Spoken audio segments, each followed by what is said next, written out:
काढायला गेलो पूर्ण विश्वाच्या इतिहासात, तर छत्रपती शिवाजी महाराज हे पहिलं नाव आहे की मॅक्झिमम क्वालिटीज शिवाजी राजांमध्ये, मॅक्झिमम क्वालिटीज.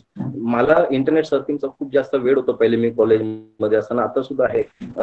मी सर्फिंग करता करता असं नेटवरती सर्च करत होतं की qualities, maximum qualities of an ideal person.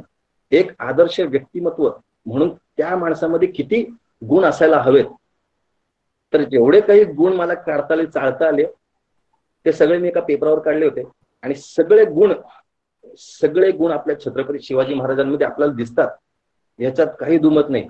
मला वाटतं आपण एक 100 पेक्षा अधिक गुण आपण शिवाजी महाराजांच्या चरित्रातून काढू शकतो. आणि जर हे गुण आपण आपल्या चरित्रात किंवा आपल्या आयुष्यात आत्मसात करायचा प्रयत्न केला तर आपलं आयुष्य अतिशय सुखकर बनणार आहे, याच्यात काही वाद नाही. कारण आम्ही वेद सह्याद्रीच्या मार्फत असेल किंवा राजे ट्रेकर्स परिवारच्या मार्फत असेल, हे आम्ही सगळं जाणून घेतलंय, आम्ही स्वतः अनुभवलंय. छत्रपती शिवाजी महाराज ह्यांचं जर पार्श्वभूमी आपण आज किती 350-400 वर्ष होऊन गेले, तरी सुद्धा छत्रपती शिवाजी महाराजांचं चरित्र आम्हाला प्रेरित करतं. काय जादू आहे छत्रपती शिवाजी महाराजांच्या नावाने. आज आपण जे विद्यार्थी वर्ग आहेत, आपल्याला शिवाजी महाराजांचा इतिहास का शिकायला हवा, काय त्यांच्याकडून शिकायची गरज आहे, हे जाणून घेण्यासाठी आपल्याला एक पार्श्वभूमी सांगतो. 16 जानेवारी 1681 म्हणजे महाराष्ट्राच्या इतिहासातील सर्वात सोनेचा दिवस, सुवर्ण दिवस. त्या दिवशी रायगड किल्ल्यावरती संभाजी महाराजांचा राज्याभिषेक अतिशय थाटामाटात आणि उत्साहात झाला. संभाजी महाराज महाराष्ट्राचे दुसरे अभिषिक्त छत्रपती झाले. महाराष्ट्राला दुसरा छत्रपती मिळाला. संभाजी महाराजांचं वय वर्ष 23 वयाच्या असताना संभाजी महाराज महाराष्ट्राचे छत्रपती होत आहेत, हा स्वराज्य सांभाळण्यासाठी तत्पर होत आहेत. आणि अशा परिस्थितीत संभाजीराजांकडे एक पत्र येत आहे, संभाजीराजांकडे एक बातमी येते. मी जसं सांगितलं संभाजीराजांचं वय वर्ष आहे 23. संभाजीराजांकडे एक पत्र आणि एक बातमी येते की दिल्लीचं तख्त रिकामा करून मुघलांचा बादशहा खासा आलमगीर औरंगजेब बादशाह दिल्लीचं तख्त सोडून संभाजीराजांना पकडण्यासाठी दिल्ली सोडून महाराष्ट्रामध्ये येतोय. ही घटना सामान्य नाही, ही घटना बिलकुल सामान्य नाही. का संभाजीराजांचं वय वर्ष 23, संभाजीराजे शूर आहेत, संभाजीराजे निडर आहेत, संभाजीराजे निर्भीड आहेत. पण औरंगजेब सारखा बादशाह, स्वतः बादशाह, एका साम्राज्याचा बादशाह जेव्हा आपल्या महाराष्ट्रात येतो एका राजाला पकडण्यासाठी, ही गोष्ट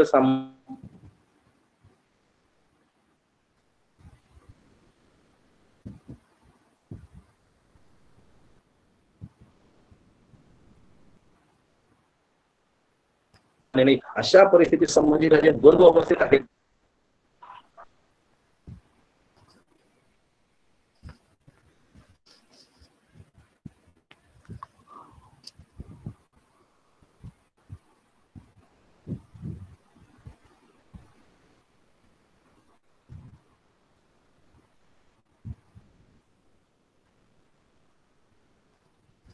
हॅलो सर, कॉल आला आणि असं ते पत्र समर्थांचं, संभाजीराजे ते पत्र वाचतायत. ते पत्राचे बोल असे आहेत की संभाजीराजांचं साधन करून समर्थ रामदासांनी मला आणि तुम्हाला जे आता ऐकतायत, जे सगळे आता ऐकतायत, त्यांना उपदेश केला की जेव्हा जेव्हा तुमच्या आयुष्यात संकट येतील, जेव्हा जेव्हा तुमच्याकडे काहीतरी संकट कोसळेल, जेव्हा जेव्हा तुम्हाला डिप्रेशन येईल, जेव्हा जेव्हा तुम्हाला खूप सगळे संकट मिळून आपल्या अंगावरती आले, तर ह्या पत्रांचे बोल तुम्ही निश्चित ऐकायचे. संभाजीराजांनी ते पत्र वाचलं.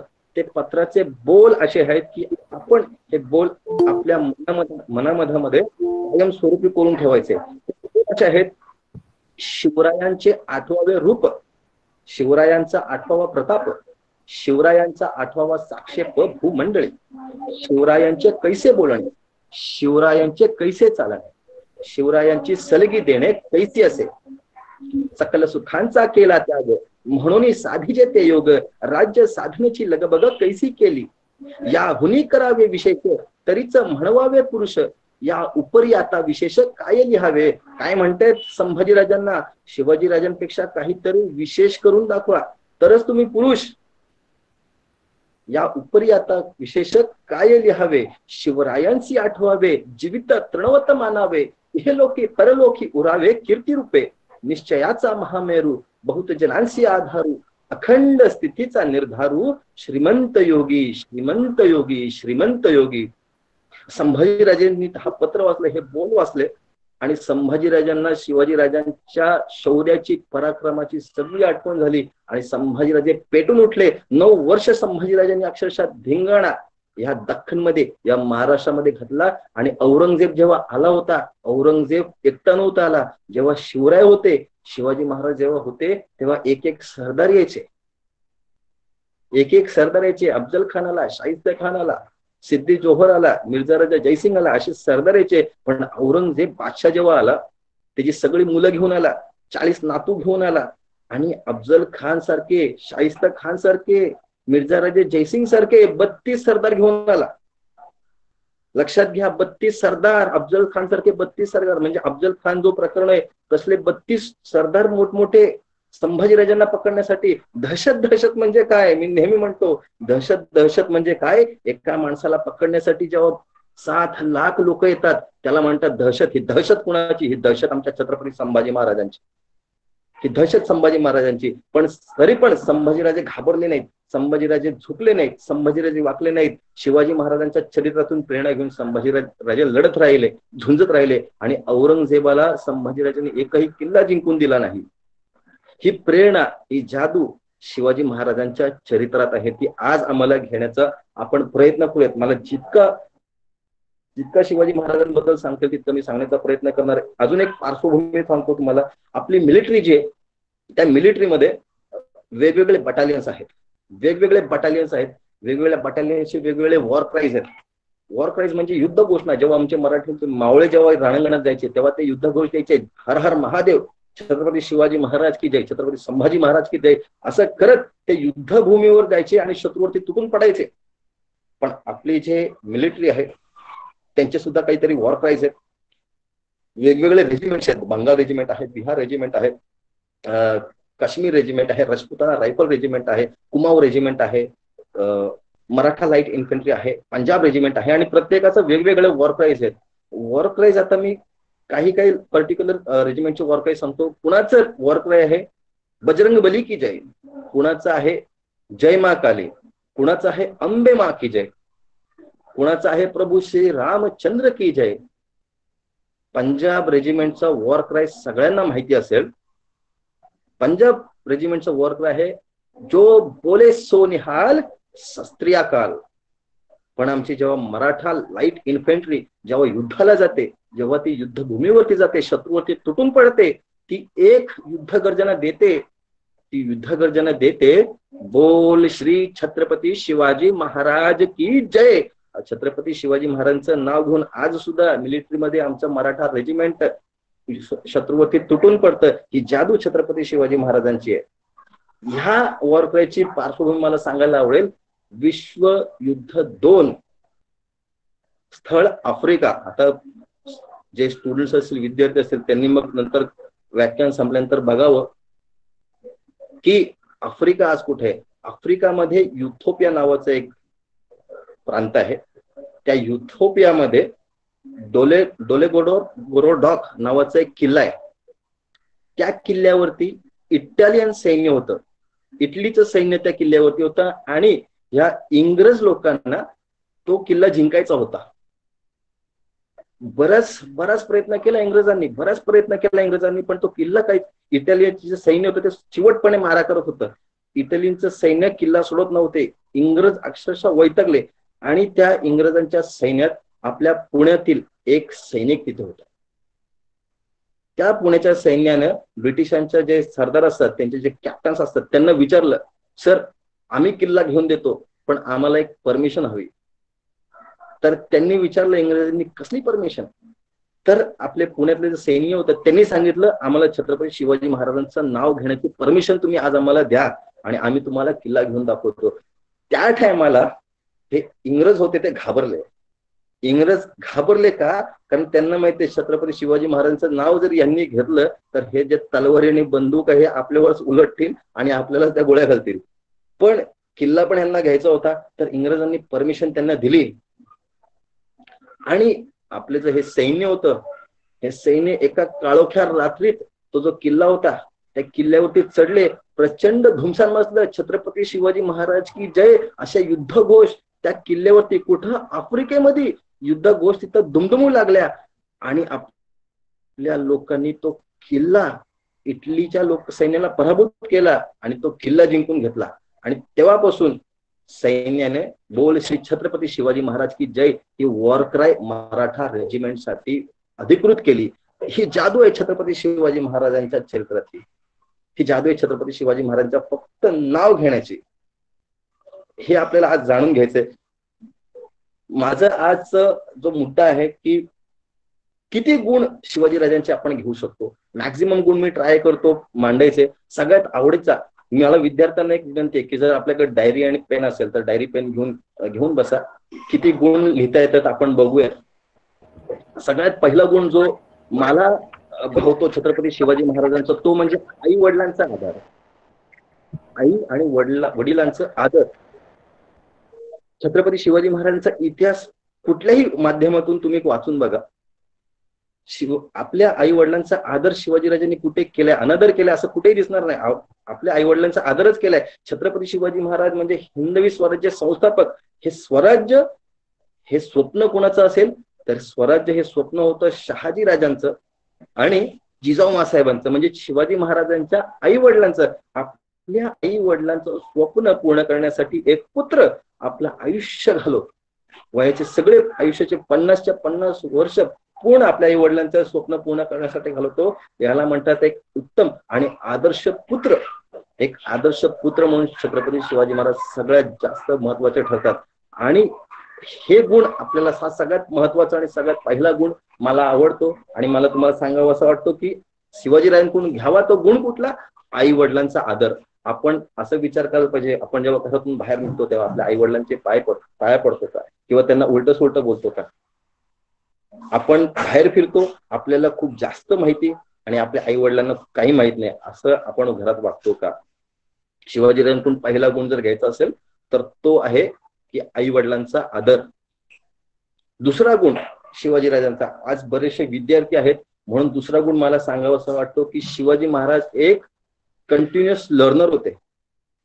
कंटिन्युअस शिकत गेले. प्रत्येक टाइमला त्यांचं जेवढं त्यांचं आयुष्य होतं प्रत्येक आयुष्याच्या प्रत्येक मोमेंटला शिवाजी महाराज शिकत होते. जर एखादी चूक झाली तर ती चूक पुन्हा करायची नाही हे शिवाजी महाराज शिकत होते. वयाच्या एकदम लहान असताना शिवाजीराजांनी विविध कला विविध अभ्यास शिवाजीराजांनी केला. त्याच्यामध्ये दांडपट्टा असेल, तलवारबाजी असेल, भाऊयुद्ध असेल, कुस्ती असेल, मलखांब असेल, घोडेस्वारी असेल, धनुर्विद्या असेल. शिवाजी महाराज हे उत्तम धनुर्धारी होते हे आपल्याला पुराव्यासकट मांडता येतात. शिवाजी महाराज बाहुयुद्धामध्ये अतिशय निपुण होते हे आपल्याला सांगता येतं. शिवाजी महाराजांनी अतिशय चांगलं शिक्षण घेतलं आणि प्रत्येक टायमाला ते शिकतच गेले. हा दुसरा गुण मला आत्ताच तुम्हाला सांगावा वाटतो. शिवाजी महाराजांकडून दुसरा गुण घ्यायचा असेल तर we should ready to be learn.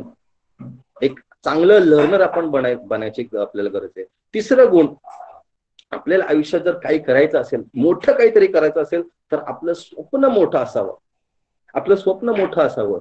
आज जर कोणाला विचारलं तर तुझं स्वप्न काय, विद्यार्थी मित्र आहेत किंवा जे तरुण पिढी आहे त्यांना जर विचारलं स्वप्न काय तर सगळ्यात पहिले उत्तर येतं की चांगली बाईक, 1.5 लाखाची बाईक असावी, बाईकच्या मागे कोणतरी बसायला असावी, अजून मोठे झालं की काहीतरी बंगला असावा, गाडी असावी, 4 व्हीलर असावी, असे स्वप्न असतात. शिवाजी महाराजांचं स्वप्न काय? शिवाजी महाराजांचं स्वप्न काय? जर शिवाजी महाराजांचं स्वप्न काय आपण ह्याच्यावरती चर्चा केली तर सगळीकडे आपल्याला असं उत्तर येणार की स्वराज्य हे शिवाजी महाराजांचं स्वप्न होतं. पण जर अस्सल कागदपत्रात आपण पाहायला गेलं तर शिवाजी महाराजांचं स्वप्न आपल्याला एक फ्रेंच कागदपत्रात मिळतं. बार्थेलेमो ॲबे कॅरे नावाचा एक फ्रेंच प्रवासी हा हिंदुस्थानात प्रवास करत होता. हा हिंदुस्थानात आला, महाराष्ट्रात आला, त्याला राजापूर जे रत्नागिरी साईडला आहे तिथे त्याला जायचं होतं. तो तो जहाजातून बसून समुद्रमार्गे तो चौल अलिबागला आहे, चौल जवळ आला आणि तिथून त्याला जमिनी म्हणजे बाय रोड त्याला राजापूरला जायचं होतं. ह्या ठिकाणी आपलं राज्य होतं आणि आपलं स्वराज्याचं परमिशन त्याला काढावे लागत होते. ते परमिशन घ्यायला तो चौलमध्ये आपलं एक ऑफिस होतं शिवाजी महाराजांचं, त्या ऑफिसमध्ये गेला आणि तिकडे एक ऑफिसर होता. त्यांनी त्या परमिशनसाठी त्यांनी ऍप्लिकेशन केलं आणि तेव्हा त्या ऑफिसरला विचारलं की मी समुद्रमार्गे चौलला आलो, तर मला समुद्रामध्ये तुमचं जे आर्मर आहेत म्हणजे ज्या बोटी आहेत सगळीकडे शिवाजी महाराजांच्या बोटी मला दिसल्या. ही गोष्ट 1673च्या आसपासची आहे, 73-74च्या आसपासची आहे. मला सगळीकडे तुमच्याच बोटी दिसल्या, मराठा नेव्ही मला भगवे झेंडे फडकवत सगळीकडे दिसली. त्या समुद्रात प्रवास करण्यासाठी मला तुमची परमिशन घ्यावी लागली. आता मी जेव्हा जमिनीवरती येते, जमिनीतून प्रवास करायचा तर मला तुमची परमिशन घ्यावी लागते. तुमचा राजा म्हणजे छत्रपती शिवाजी महाराज राज्याभिषेक करून घेणार आहे हे सुद्धा मला कळलंय. राजाचा पुत्र म्हणजे युवराज संभाजी राजा तो सुद्धा खूप जास्त शिवाजी राजांच्या सारखाच आहे. तर सगळं आज तुम्ही मिळलं तर तुमच्या शिवाजी महाराजांच्या मनात नेमकं काय, शिवाजी महाराजांच्या मनात किंवा त्यांचं स्वप्न नेमकं काय. तर त्या समोरच्या ऑफिसरनी आपल्या मराठ्यांचा जो ऑफिसर होता त्यांचं नाव जर कागदपत्रामध्ये थोडस चेक केलं तर कृष्णाजी भास्कर असं नाव येतं. तर त्यांनी उत्तर दिलं काही महिन्यांपूर्वी मी रायगडावरती गेलो होतो, तिथे शिवाजी महाराज बसले होते, बाकीचे सगळे मंत्रिमंडळ तिथे बसले होते. तेव्हा मी त्या महाराजांना विचारलं की महाराज आज आपले घोडे चौफेर फिरतायत, भगवा झेंडा सगळीकडे आपल्याला दिसतोय, आपला आर्मर सज्ज आहे, युवराज संभाजीराजे राज्याभिषेकाच्या टायमाला युवराज साबित होतील आणि युवराज म्हणून ते अतिशय उत्कृष्ट पद्धतीने स्वराज्य सांभाळतील. आपल्या मनात नेमकं काय, आपल्या मनातली गुंज नेमकं काय, आपलं स्वप्न नेमकं काय. तेव्हा शिवाजी महाराजांनी उत्तर दिलं. शिवाजी महाराज तेव्हा म्हटले की तंजावर ते तहत पेशावर श्रींचं राज्य हवं, म्हणजे ईस्ट टू वेस्ट आणि फ्रॉम साऊथ टू नॉर्थ आपलं हिंदवी आणि श्रींचं स्वराज्य व्हावं हे माझं स्वप्न आहे. स्वप्न इतकं मोठं असावं की ते तुम्हाला सोपू देणार नाही. आणि इतकं दाहक स्वप्न छत्रपती शिवाजी महाराजांचंच होतं. आपण सुद्धा स्वप्न अशी बघावी की ते स्वप्न आम्हाला झोपू देणार नाही. माझा तिसरा जो गुण शिवाजीराजांकडून घ्यावा तर तो घ्यावा म्हणजे ड्रीम बिग. जर तुम्ही इंग्लिशमध्ये लिहित असाल तर स्वप्न मोठं असावं, ड्रीम बिग. चौथं पाचवं गुण मी आता फटाफट घेतो. चौथा गुण असा असावा की आपली जी हेल्थ असावी. एक म्हण आहे ना, हेल्थ इज वेल्थ. शिवाजीराजांची स्वास्थ्य इतकं उत्कृष्ट होतं का शिवाजी महाराजांचं जे आहार होते ते अतिशय दाहक होते. आपण आपलं जे आजकालचे जो जमाना आहे त्याच्यामध्ये काय fast food, Chinese, McDonald's, KFC ह्या जमान्यात आपण वावरतो, पण आपण न कळतच आपल्या शरीराला त्रास देतोय. शिवाजी महाराज जर अस्सल इतिहासात जर आपण गेलो तर शिवाजी महाराज एकच वेळ जेवण करत होते. शिवाजी महाराज हे व्हेजिटेरियन होते हे सुद्धा आपल्याला सांगता येतात का. ह्याचं उदाहरण माझ्याकडे असं आहे की काही इंग्रज अधिकारी रायगडावरती गेले होते राज्याभिषेकाच्या टायमाला आणि रायगडावरती असताना इंग्रजांना चिकन, अंडी हे सगळं खाण्याची त्यांना सवय होती. तर त्यांनी असं एका पत्रामध्ये लिहून ठेवलंय की आम्हाला जेव्हा चिकन मागवायचं असेल किंवा मांस मच्छी मागवायची असेल तर आम्हाला ऑफिशियली शिवाजी महाराजांना लेटर द्यावं लागायचं, परमिशन काढायला लागायची आणि त्यांची परमिशन आल्यावरतीच आम्हाला रायगडावरती नॉनव्हेज मिळत होतं. याचा अर्थ शिवाजी महाराजांचा जो खाण्याच्या पद्धतीत अतिशय उत्कृष्ट होत्या, अतिशय उत्कृष्ट. ही एक चौथी गोष्ट आहे की पोषक आहार असावा. दुसरा एक गुण असा आहे शिवाजी महाराज निर्व्यसनी होते. हा गुण क्रमांक 5-6 आहे. शिवाजी महाराज निर्व्यसनी होते. व्यसन एखाद्या गोष्टीचं व्यसन असेल तर आपण आपल्या आयुष्यातलं एखादं ड्रीम असेल किंवा ध्येय असेल तिथं आपण कधी जाऊ शकत नाही. सारखं डिस्ट्रॅक्ट होणार. प्रत्येक अडचणीत आपण त्या व्यसनाच्या आहारीत जाणार. शिवाजी महाराज निर्व्यसनी होते. सुपारीच्या खंडाचा व्यसन शिवाजी महाराजांना नव्हता. हा गुण आपण शिवाजीराजांकडून आज 1 मेच्या दिवशी आपण घ्यायला हवा. 7वा गुण काय?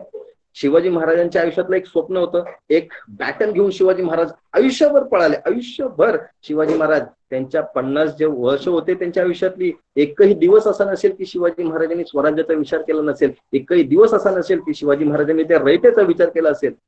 ह्या प्रवासात शिवाजी महाराज तसुबरही डिस्ट्रॅक्ट झाले नाहीत. मी माझे काही विद्यार्थी मित्र सुद्धा आहेत, काही शालेय शिक्षक आहेत, त्यांच्याशी जेव्हा चर्चा करतो, विद्यार्थ्यांशी जेव्हा चर्चा करतो, तेव्हा असं जाणून येतं की मुलं बऱ्याच वेळेला डिस्ट्रॅक्ट होतात. जर एखादा फोकस आपण ठेवला, मला चांगलं काहीतरी बनवून दाखवायचंय, मला चांगले मार्क काढायचे किंवा मला वेगळा प्रोजेक्ट, माझं स्वतःची आयडेंटिटी निर्माण करायची, पण अशा टायमाला कुठली गोष्ट आपल्याला डिस्ट्रॅक्ट करत असेल तर आपण आपला जो फोकस आहे, आपलं ड्रीम आहे, त्याच्यापासून लांब भरकट जातो. शिवाजी महाराजांच्या आयुष्यात कितीतरी वेळा अशा प्रसंग घडले की ते डिस्ट्रॅक्ट होतील, पण शिवाजी महाराज डिस्ट्रॅक्ट झाले नाहीत. त्यांच्या जो ध्येय होतं, त्यांचं गोल होतं, तिथं फोकस राहिले म्हणून शिवाजी महाराजांना हे जे विश्व निर्माण केलं ते त्यांना साध्य करता आलं. सो दुसरा हा जो गुण आहे आपला, गुण नंबर 8, स्टे फोकस्ड आणि डिस्ट्रॅक्ट व्हायचं नाही. त्याच्या खालोखाल अतिशय महत्वाचा गुण सांगता येतो, तो म्हणजे आजच्या जनरेशनसाठी अतिशय महत्वाचा आहे. आतापर्यंत सगळ्या जनरेशनला सगळ्यात महत्वाचा गुण मला सांगता येतो की स्त्रियांचा सन्मान. सगळ्यात महत्वाचा गुण आहे स्त्रियांचा सन्मान. आपण जेव्हा प्लेज म्हणतो, all Indians are my brothers and sisters, मला वाटत नाही सगळे ते मनापासून बोलतात. जर हे सगळं असं असतं तर आजही जर कुठे बातमी वाचली असेल किंवा वाचत असेल, प्रत्येक न्यूज चॅनलवरती किंवा न्यूज पेपरवरती कुठेतरी एक बातमी येते की ह्या ठिकाणी या विभागात एका स्त्रीवरती बलात्कार झाला किंवा ह्या ठिकाणी या मुलीवरती अत्याचार झाला. छत्रपती शिवाजी महाराज जगाचा इतिहास आपण वाचू, अनेक राजांचे इतिहास वाचू, पण सगळ्यात उत्तम चारित्र्य म्हणजे सगळ्यात जबरदस्त कॅरेक्टर कोणाचं असेल तर ते म्हणजे छत्रपती शिवाजी महाराजच होते. आणि त्यांच्या पाठोपाठ सगळ्यात जबरदस्त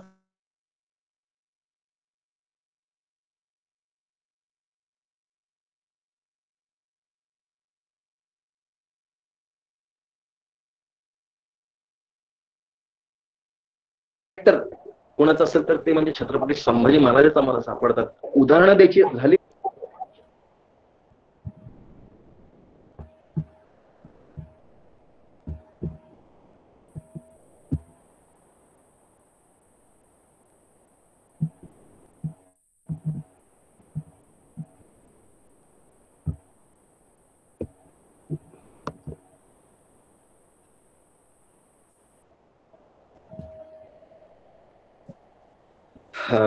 पुन्हा माफी मागतो, फोन बोला.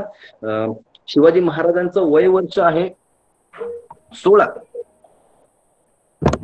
आणि आवाज येतोय आता सर्वांना परत?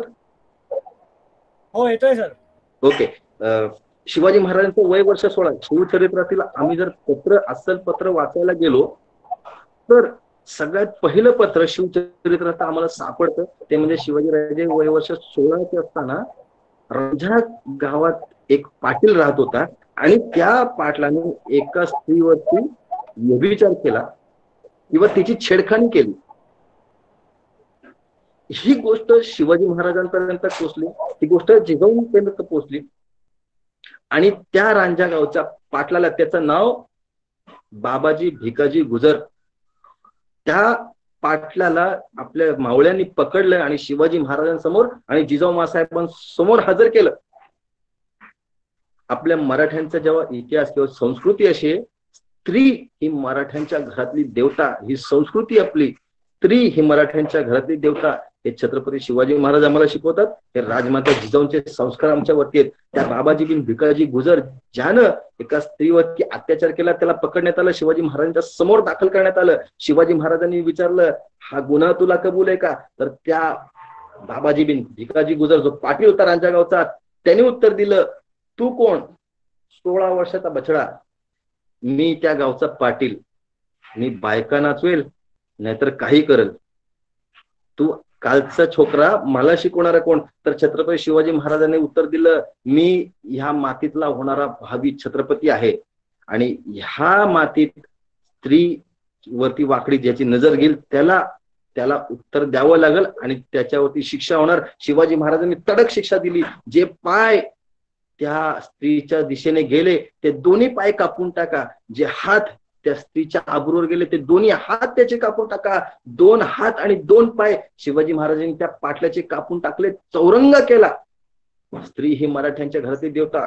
हे हे गुण आपल्याला घ्यायला हवेत. स्त्रियांचा सन्मान.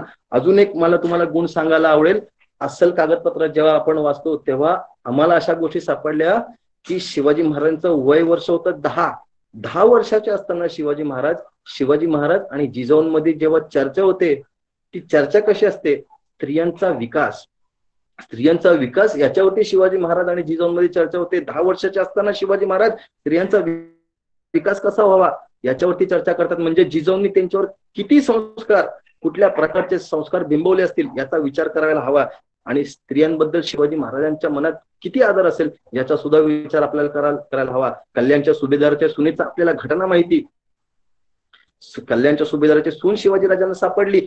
आईच्या मानाने शिवाजीराजांनी तिला परत पाठवली. दुसरं उदाहरण सांगतो. जेव्हा हे रांजाच्या पाटलाचा जो प्रकार झाला, बाबाजी भीम भिकाजी गुजर चौरंगा केला, त्याला मारलं नाही, त्याच्या घरासमोर त्याला अंगणात ठेवला आणि रोज सकाळ संध्याकाळ त्याला चापकाचे फटके द्यायला लावत होते आपली मावळे.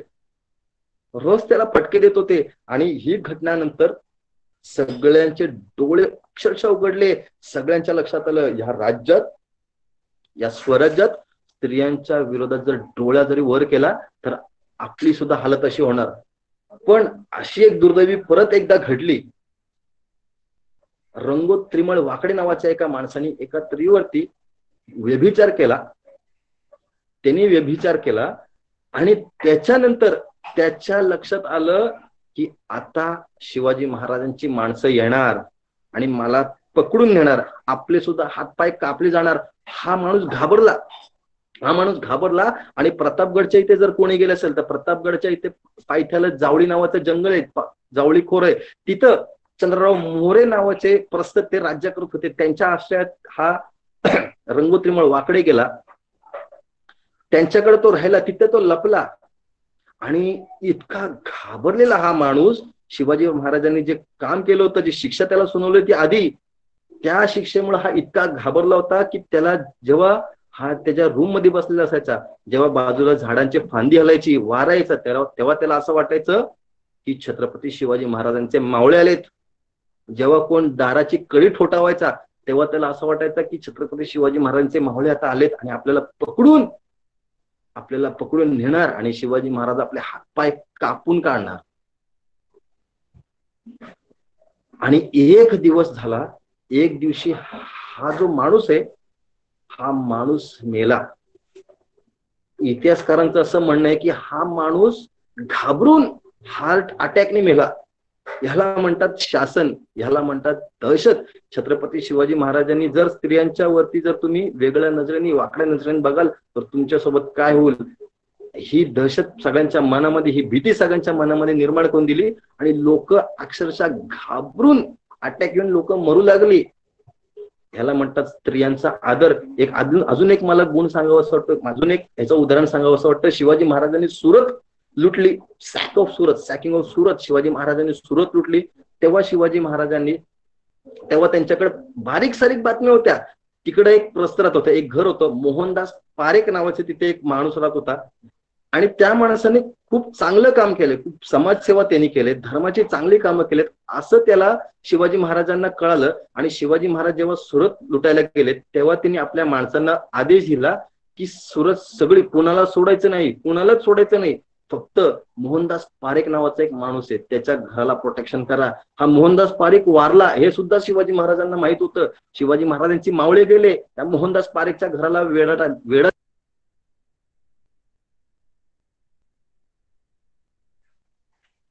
आणि वेढा दिला. आवाज येतोय सगळ्यांना? त्या मोहनदास पारेखच्या घराला वेढा दिला. अक्षरशः सुरत लुटून काढली, सुरत जळत होती. कितीतरी धन, कितीतरी सोनं, कितीतरी चांदी हे सगळं लुटून आपल्या लोकांनी काढलं. त्या घरात जी स्त्री राहत होती, त्या मोहनदास पारेख बायको होती, तिला काही कळेना. ती तिच्या टेरेसवर जाते, वरतून बघती सगळी सुरत जळून निघाली, पण माझ्या घराच्या समोर हे शिवाजी महाराजांची माणसं काय करतायत ते. शांतता झाली, शांत झालं सगळं. नंतर ती बाई बाहेर निघाली आणि त्या माणसांना विचारलं की तुम्ही माझ्या घराच्या बाहेर काय करताय. तर त्यांनी विचारलं मोहनदास पारेख इथं राहायचे का. ती म्हटली हो, मी त्यांची बायको. तर त्या माणसांनी म्हणजे आपल्या मावळ्यांनी उत्तर दिलं की शिवाजी महाराजांनी आम्हाला असा आदेश दिला की सगळं लुटा, त्या मोहनदास पारेखच्या घराला हात लावू नका. का? कारण मोहनदास पारेखने उत्तम धर्मकृत्य केले आहेत. उत्तम धर्मकृत्य शिवाजी महाराज त्या मोहनदास पारेखने केलंय. आणि ही जी धांदल चालली सुरतमध्ये, आता काय होणार, लोक घाबरणार, पळणार, इकडे तिकडे पळणार, अशाला एकमेकाच्या घरात जाणार.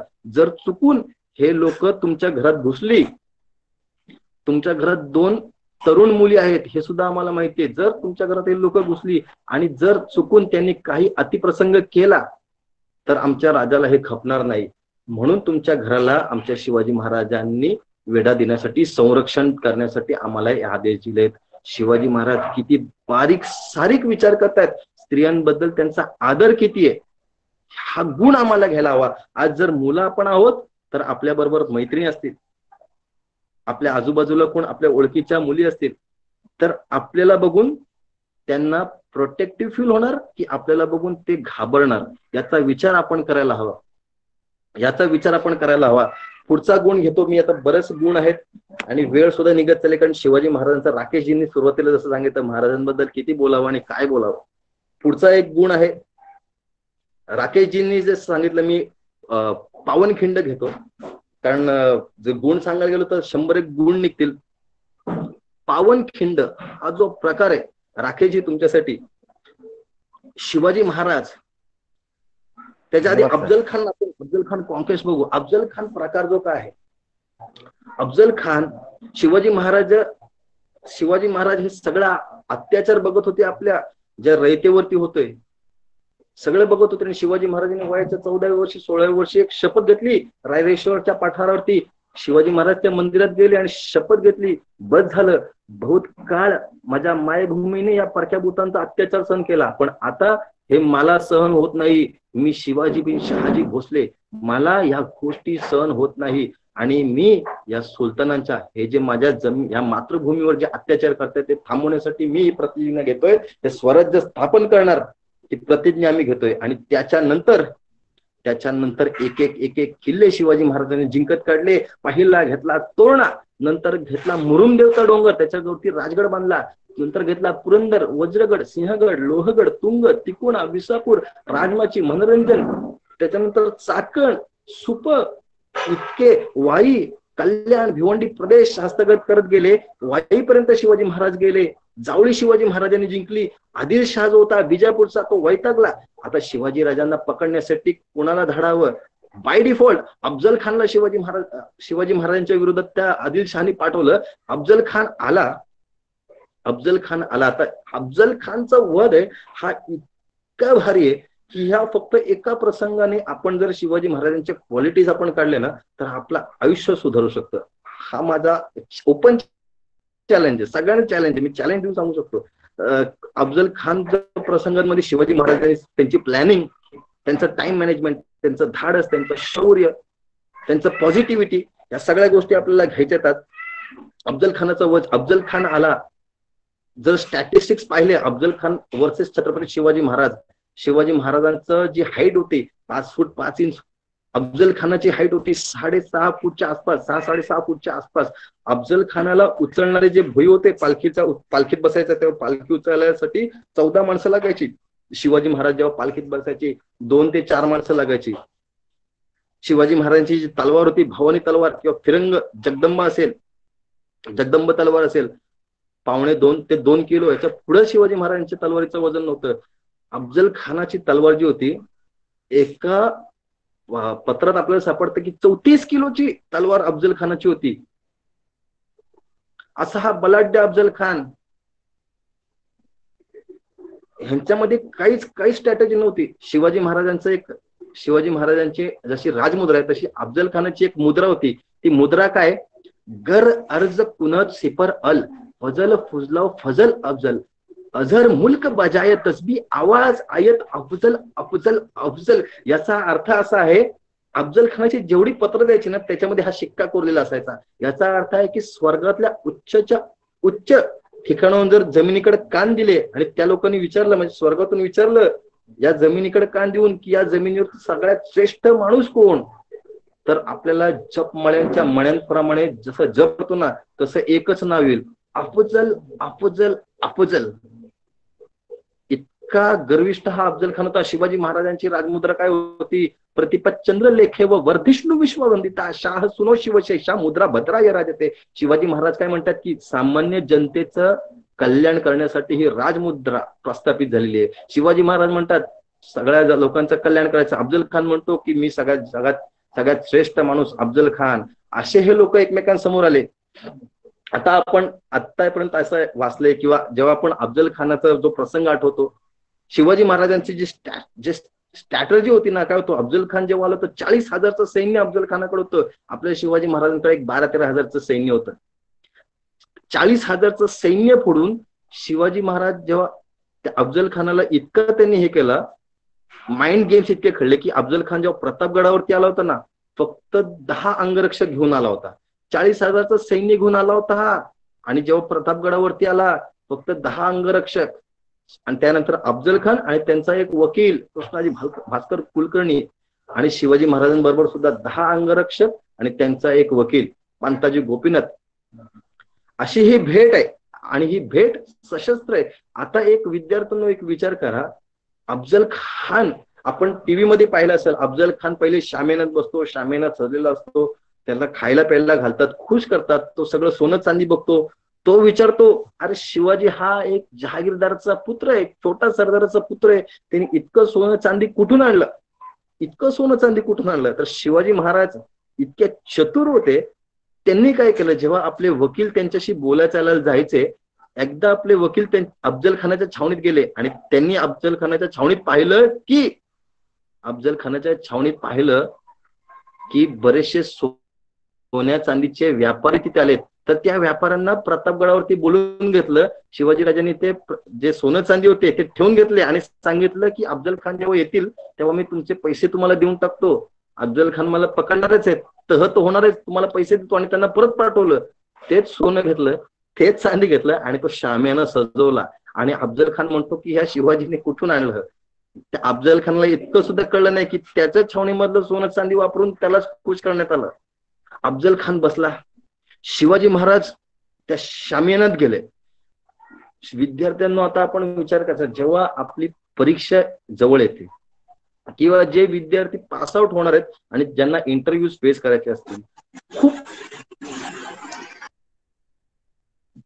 प्रचंड प्रेशर असतो. शिवाजी महाराज जेव्हा त्या शामियानाचं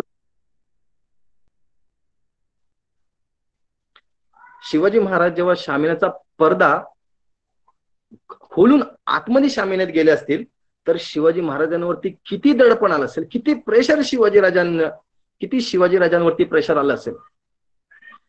अफजल खान हा माणूस कसा आहे, तलवारी फाकवणारा माणूस, तोफा ढकलणारा माणूस. जेव्हा तो लोकांना बोलवायचा भेटींसाठी, तो कप्ताने त्या लोकांना मारून टाकायचा. त्यांना पहिले अभयपत्र द्यायचा, मी तुम्हाला मारणार नाही, पण भेटल्यावर त्यांना मारून टाकायचा. आणि अशा परिस्थितीमध्ये शिवाजी महाराज तिथं गेलेत. शिवाजी महाराज त्या आतमध्ये गेलेत. किती प्रेशर शिवाजी महाराजांच्या मनात असेल, जर अफजल खानाने मला सुद्धा मारला तर, इतका मोठा हा राक्षसासारखा माणूस मला मारलं तर, माझ्या मागे जिजाऊ मासाहेब आहेत, माझ्या मागे 1 व 1.5 वर्षाचे छत्रपती युवराज संभाजी महाराज आहेत. जर मला काय झालं तर स्वराज्याचं हे देखणं स्वप्न आहे ते कायमचं निघून जाईल. पण शिवाजी महाराज धाडस करून छातीवर हात ठेवून जगदंब जगदंब करून शिवाजी महाराज पुढे गेलेत. आणि पुढचा प्रसंग सगळ्यांना माहिती आहे. अफजल खान शिवाजी महाराजांना मिठी मारतो आणि छलकपट करून शिवाजी महाराजांना आपल्या डाव्या बगलेत मान त्यांची अडकवतो, प्रेशर देतो. शिवाजी महाराजांच्या डोका एकदम असं मशिनी खाली गेले असं शिवाजी राजांना जाणवतं. डोळ्यावरती अचानक अंधारी येते शिवाजी महाराजांच्या. आणि शिवाजी महाराज कवी जो शिवाजी महाराजांच्या चरित्र सगळ्यात पहिलं कोणी लिहिलं असेल तर शिवभारत कवींद्र परमानंद नेवाजकर या माणसाने शिवाजी महाराजांच्या हयात असताना त्यांच्या समोर त्यांचं चरित्र लिहिलंय. त्यांनी असं लिहिलंय, शिवा कृपाणी कालेन कुक्षा वेव तमस्पृशत आकृषत्राण आणि सर्वांनी सा विनिर्गत. याचा अर्थ तो असं म्हणतो की शिवाजी महाराजांनी बाहुयुद्धात निपुण असलेले शिवाजी महाराज, सुरुवातीला मी सांगितलं जे लर्निंग शिवाजी महाराजांनी केलं होतं, सुरुवातीला बाहुयुद्धात निपुण असलेले छत्रपती शिवाजी महाराजांनी चित्त्याच्या चपळाईनं स्वतःला सोडून घेतलं आणि तलवारीचा वार अफजल खानाच्या पोटात घुसून अफजल खानाच्या कोथळा बाहेर काढला आणि अफजल खान 10 नोव्हेंबर 1659 ला खलास. हा सगळा जो प्रसंग आहे इतका थरारक आहे. ह्या प्रसंगातून इतक्या गोष्टी आम्हाला शिकायला मिळतात.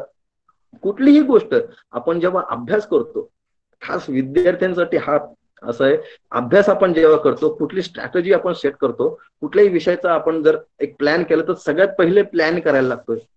प्लॅन शिवाजी महाराज, अफजल खान 10 नोव्हेंबरला मारला, पण त्याच्यासाठी प्लॅन 7-8 महिने शिवाजी महाराज करत होते. अफजल खान दिसतो कसा, अफजल खानाचं हाईट किती, त्याची ताकद कशी. शिवाजी महाराजांनी अक्षरशः दाढी काढली होती अफजल खानाला भेटायला जाताना, आतमध्ये अंगरखा घातला होता, चिलखत शिवाजीराजांनी घातला होता. इतकी बारीक प्लॅनिंग शिवाजी महाराजांनी केली होती. ह्या चरित्रातून आपण प्लॅनिंग कशी करावी हे शिकायला पाहिजे. डिसिजन मेकिंग एबिलिटी आपल्यामध्ये पाहिजे. शिवाजी राजांनी डिसिजन घेतलं, मी स्वतः जाणार अफजल खानाशी लढायला. 10 बॉडीगार्ड्स कसे निवडावे ते डिसिजन शिवाजी महाराजांनी घेतलेले आहेत. डिसिजन मेकिंगची सुद्धा गुण आपल्याला शिवाजी महाराजांच्या चरित्रातून इथून शिकायला पाहिजे. टाइम मॅनेजमेंट, जर शिवाजी राजांचा टाइम तिथं जर चुकला असता, पुढे मागे एखाद दुसरा सेकंड झाला असता, तर शिवाजी महाराजांचा इतिहास तिथंच संपला असता. आणि आज आपला जो आत्ताचा जो सध्याचा जो काळ आहे, आपला इतिहास सुद्धा वेगळा असता. मी आज तुम्हाला वेगळा इतिहास सांगत असतो. ही घटना घ्यावी. त्याच्यानंतर पोस्ट अफजल खान कॉन्क्वेस्ट सगळ्यात जबरदस्त पोस्ट अफजल खान कॉन्क्वेस्ट काय झालंय, शिवाजी महाराजांनी 10 नोव्हेंबरला अफजल खान मारला. आपण परीक्षा दिल्यानंतर, एखादी परीक्षा संपली, सगळं संपलं, परीक्षा संपल्यानंतर आपण काय करतो, आपण सगळे बॅग पुस्तकं सगळे एखाद्या ड्रॉवर मध्ये कुठेतरी कोंबतो, कुठल्या तरी रॅक मध्ये कोंबतो आणि त्या पुस्तकांकडे, त्या बॅग कडे महिनाभर तरी बघत नाही, जोपर्यंत आपलं परत कॉलेज किंवा क्लासेस चालू होत नाही.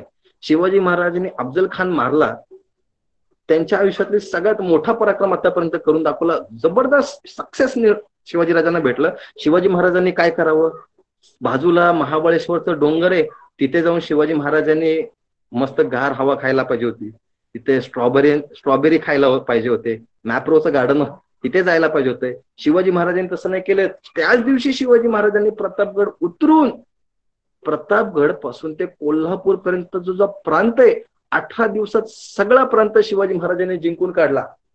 ह्यातून आपण काय शिकवायचं, एक जर आपल्याला यश मिळालं तर त्या यशामुळे आपण थांबायचं नाही. त्याचा सक्सेस एन्जॉय न करता त्या सक्सेसमुळे अजून आपल्याला यश कसं मिळेल हे आपण खेचायचं.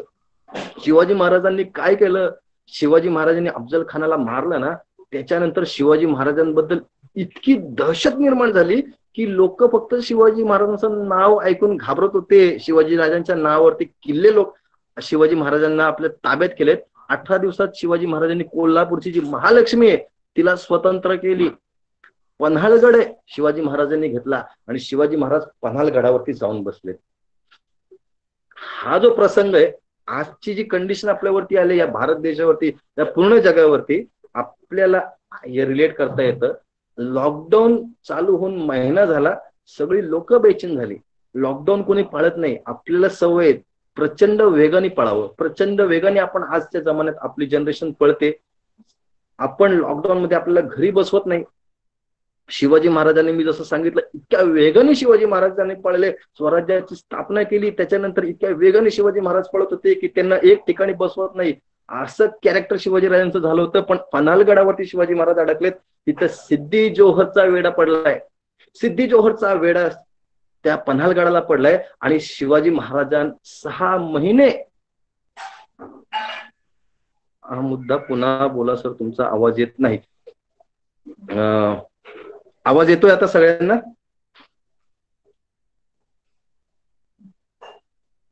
ओके. अफजल खान जेव्हा शिवाजी महाराजांनी मारला, 10 नोव्हेंबर 1659 ला शिवाजीराजांनी अफजल खान खतम केला, खलास केला. आपण जर असतो एक्झाम संपल्यानंतर आपण आराम करतो, पार्टीला जातो, सगळ्यांना भेटतो, रिलॅक्स होतो. शिवाजी महाराजांच्या आयुष्यातलं सगळ्यात मोठं यश अफजल खान वध होतं. त्याच्यानंतर शिवाजी महाराजांनी महाबळेश्वरला न जाता, पार्टी न करता, रिलॅक्स नव्हता, जिजाऊंना सुद्धा भेटले नाहीत, आपल्या आईला सुद्धा भेटले नाही. शिवाजीराजांनी त्याच दिवशी मोहीम आखली, घोड्यावरती रेपेट मारली शिवाजीराजांनी, आणि प्रतापगड पासून ते कोल्हापूर पर्यंतचा प्रांत आहे सगळा स्वतंत्र केला, स्वराज्यात दाखल केला. कितीतरी किल्ले शिवाजीराजांनी स्वराज्यात आणले. मकरंदगड, सदाशिवगड, वसंतगड, गुणवंतगड, कराडचा भुईकोट, हे सगळे किल्ले शिवाजीराजांनी स्वराज्यात दाखल केले. आणि 18व्या दिवशी म्हणजे 28 तारखेला शिवाजीराजांनी पन्हाळगड जिंकून काढला. पन्हाळगड शिवाजीराजांनी जिंकला. आणि आजची जी परिस्थिती आली आपल्या देशावरती आणि या जगावरती, या महाराष्ट्रावरती, त्याला आपण रिलेट करू शकतो. लॉकडाऊन मध्ये आपल्याला घरात बसवत नाहीये. आपण प्रचंड वेगाने चालणारी आपली जी जनरेशन आहे, आपल्याला घरात स्वस्त बसवता येत नाही. शिवाजी महाराज सुद्धा प्रचंड वेगाने जेव्हा स्वराज्याची शपथ घेतली, त्याच्यानंतर शिवाजीराजांनी एक एक किल्ले जिंकत घेतले, एक एक प्रांत शिवाजीराजे हस्तगत करत होते, प्रचंड घोडदौड शिवाजीराजे करत होते. पण ही घोडदौड स्टॉप कुठं झाली? जेव्हा पन्हाळगडला शिवाजी महाराज गेले, सिद्धी जोहरचा वेढा तिथं पडला, आणि शिवाजी महाराजांनी अक्षरशः 6 महिने लॉकडाऊन पाळला. 6 महिन्याचा लॉकडाऊन शिवाजी महाराजांनी त्या पन्हाळगडावरती पाळला. काय हालत झाली सर शिवाजी महाराजांची. आज आपल्याला 1 महिना सुद्धा घरात बसवत नाही. शिवाजी महाराजांसारखा इतका 360 डिग्री फिरणारे शिवाजी महाराज त्या पन्हाळगडावरती अडकून बसलेत. अफजल खान मारला शिवाजीराजांनी, आपल्या आईला शिवाजी महाराज भेटले नाहीत, आपल्या मुलाला शिवाजी महाराज भेटले नाहीत, आणि 6 महिने शिवाजी महाराज त्या पन्हाळगडावरती अडकून बसलेत. सिद्धी जोहरनी वेढा दिला, सिद्धी जोहरचा वेढा पडला. शिवाजीराजांना असं वाटलं की सिद्धी जोहरचा वेढा कितपर्यंत पडेल, आपले जे मावळे आहेत, नेतोजी पालकर आहेत, ते येतील, वेढा फोडतील आणि मी निघून जाईल. पण वेढा तसुबरे पुढे तसुबरे हलका होत नव्हता, तसुबरे वेढा फाजील होत नव्हता. सिद्धी जोहर उलट तो वेढा जास्तीत जास्त कडक करत होता. शिवाजी महाराजांना वाटलं की सह्याद्रीतला जो पाऊस आहे, हा पाऊस दख्खन मधला, त्या सिद्धी जोहरला असं वाटेल सिद्धी जोहर त्या वेढा हे करेल, थोडासा लूज सोडेल, जेव्हा वेढा लूज होईल तेव्हा मी पन्हाळगडून निष्ठून निघून जाईल. पण सिद्धी जोहर अक्षरशः चिवट. सिद्धी जोहर कोण? मी आफ्रिकेचं नाव काढलं, ॲबिसिनिया, आफ्रिकन, हा निग्रो आफ्रिकन माणूस, इतका चिवट, त्यांनी वेढा तसोबरे हलू दिला नाही. शिवाजी महाराजांना लक्षात आलं की सिद्धी जोहर अतिशय चिवट. आता पन्हाळगडावरचं जे धान्य आहे ते संपू लागलं. मी अतिशय वेगाने हा विषय घेतोय राकेशजी. आपण कधी पुन्हा आलो कल्याणला तर आपण त्याच्यावरती जास्त पुन्हा एकदम विस्तृत चर्चा करता येईल. शिवाजी महाराजांना लक्षात आलं की आता हा वेढा फोडावा लागेल. अन्नधान्य संपलं, गडावरचा दारू गोळा होता तो संपला, आता मला गड सोडून जावं लागेल. शिवाजी महाराजांनी काय केलं, स्ट्रॅटर्जी बनवली. आता काय करावं लागेल, 2 पालख्या सजल्या. शिवाजी महाराजांचं डुप्लिकेट एक होतं त्या टाइमला, शिवाजीराजांची दाढी करणारा, केस कापणारा न्हावी, शिवाकाशीद नावाचा त्यांचा एक न्हावी होता. शिवाजीराजांनी त्यांना बोलवलं, त्यांना आपले स्वतःचे कपडे घातले. हुबेहूब शिवाजीराजांसारखे दिसले. 2 पालख्या सजल्या. इथे एक गुण आपल्याला घ्यावा असं वाटतो शिवाजीराजांचा. हा शिवाकाशी जो आहे, शिवाजी महाराजांना भेटून फक्त 6 ते 7 महिने झाले, आणि आज शिवाजीराजांना वाचवण्यासाठी हा मरणासाठी तयार झाला. शिवाजीराजांसोबत 7 महिने फक्त बोलतोय आणि शिवाजीराजांसाठी मरायला तयार झालाय. म्हणजे शिवाजीराजांची जी बोलायची पद्धत असेल ती कशा प्रकारची असेल. आपण जग आहे ना, आपल्या बोलण्याच्या पद्धतीने जिंकू शकतो. हे आपल्याला शिवाजी महाराज, आपलं बोलणं असं ठेवा की समोरचा माणूस जिंकता यायला पाहिजे, असं बोलणं असायला पाहिजे. हे शिवाजीराजांचा अजून एक गुण आपल्याला शिकता येतो. शिवाकाशीची पालखी सजली आणि शिवाजी महाराज सुद्धा निघाले. दोन दिशेने 2 सैन्य निघालं. शिवाजी महाराज 600 लोक घेऊन निघाले. मसाई पठारावरून शिवाजी महाराज गेले. शिवाकाशीत सुद्धा निघाले, एका पालखीत बसले. पालखी झपझप निघून झाली. जो वेढा होता, वेढा मागे सरला. शिवाजी महाराज सुटले, शिवाकाशीत सुद्धा सुटले. शिवाजी महाराजांनी शिवाकाशीतला ताकीद दिली, शिवाकाशीत मला तुम्ही जिवंत हवे आहात. मला तुम्ही जिवंत हवे आहात, फक्त शत्रूला गाफील करण्यासाठी आपण हा प्लॅन करतोय. तुम्ही मला हवात, स्वराज्याला तुम्ही हवात, पण दुर्दैव या महाराष्ट्राचं, दुर्दैव या स्वराज्याचं, शिवा काशीदांची पालखी सिद्धी जोहरच्या सैन्याच्या हातात सापडते. सिद्धी जोहरच्या सैन्याला शिवा काशीची पालखी सापडते. सिद्धी जोहरचे लोक शिवा काशीची पालखी घेऊन सिद्धी जोहरच्या छावणी समोर आणतात. शिवा काशीद म्हणजे शिवाजी महाराजांचं जे पोशाख घालून जे होते त्यांना सिद्धी जोहर समोर उभे करतात आणि सिद्धी जोहर त्या शिवा काशीदला विचारतात, तू कोण आहेस? तर उत्तर येतं, मी शिवाजी, मी शिवाजी. त्यांच्यात बोलचाल होते, बातचीत होते. त्याच्यानंतर अफजल खानाचा मुलगा तिथे येतो, ज्याने शिवाजी महाराजांना अफजल खान वधाच्या टायमाला पाहिलेलं असतं. तो तिथं येऊन बोलतो की हुजूर धोका हुआ है, धोका हुआ है, ये शिवाजी नहीं हो सकता, मैंने शिवाजी को देखा है, ये शिवाजी नहीं हो सकता हुजूर, ये हमारे साथ बहुत बड़ा धोखा हुआ है. तेव्हा त्याला विचारतात, कोण आहे तू? तरी उत्तर येतं, मी शिवाजी. फाजल खान म्हणतो, शिवाजीराजांच्या डोक्यावरती वार झालेला असतो, मी ओळखतो. वरचा जो गडी असते शिवाजीराजांची काढून टाकतात, वार नसतो. आणि तेव्हा लक्षात येतं धोका झाला. तेव्हा तो सांगतो, मी शिवा काशीद. आणि शिवा काशीदवरती इतके वार होतात, सिद्धी जोहर आणि त्याची जे सगळे सैन्य, तलवारीचे असंख्य वार, कापाकापी होते शिवा काशीची. शिवा काशी तिथं गरजतात. माझ्या आयुष्यातला सगळ्यात सगळ्यात सगळ्यात सोन्याचा दिवस. मी जगताना शिवा काशीद म्हणून जगलो, पण माझं परम भाग्य, आज मी मरताना छत्रपती शिवाजी महाराज म्हणून मरतोय. असे मावळे स्वराज्यात होते, म्हणून आज स्वराज्य इतकं निर्माण झालं आणि शिवाजी महाराज आपल्याला छत्रपती म्हणून बघवता आले. हे मावळे कुठे गेले? असे मावळे कुठे गेली? अशी निष्ठा कुठे गेली? निष्ठा असावी तर शिवा काशीदांसारखी. पुढे काय झालं? शिवाजी महाराजांचं जे 600 लोकांचं सैन्य होतं त्याच्यामध्ये मोर्चा होता बाजी प्रभू देशपांडे, स्वराज्याचा दुसरा हिरा. पावनखिंडीपर्यंत जात आहेत. रात्रभर 7 प्रहर पळतायत, पळत जात आहेत. चिखल तुडवत, नद्या ओलांडत, ओढे ओलांडत, जंगल ओलांडत. शेवटचे त्यांनी जेवलेत कधी ते त्यांना माहित नसतं. रात्रीचे निघतात ते, 10 वाजता रात्री निघता येते, सकाळी 5-6 वाजता तिथे पोहोचतात एका पावनखिंडीच्या आसपास.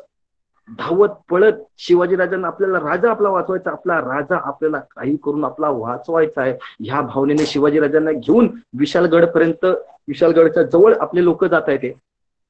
अशा परिस्थितीत जेव्हा घोडखिंडीपर्यंत, पावनखिंडीपर्यंत येत आहेत, त्यांना मागून आपले लोक आपल्या जवळ येत आहेत आणि खबर देत आहेत की राजा गनीम आला. घनीम बोलायचे त्या टायमाला, राजा घनीम आला, राजे शत्रू आपल्या मार्गावर आहेत, मागे आहेत, राजा लवकर करा, जल्दी करा, विशालगड काढा.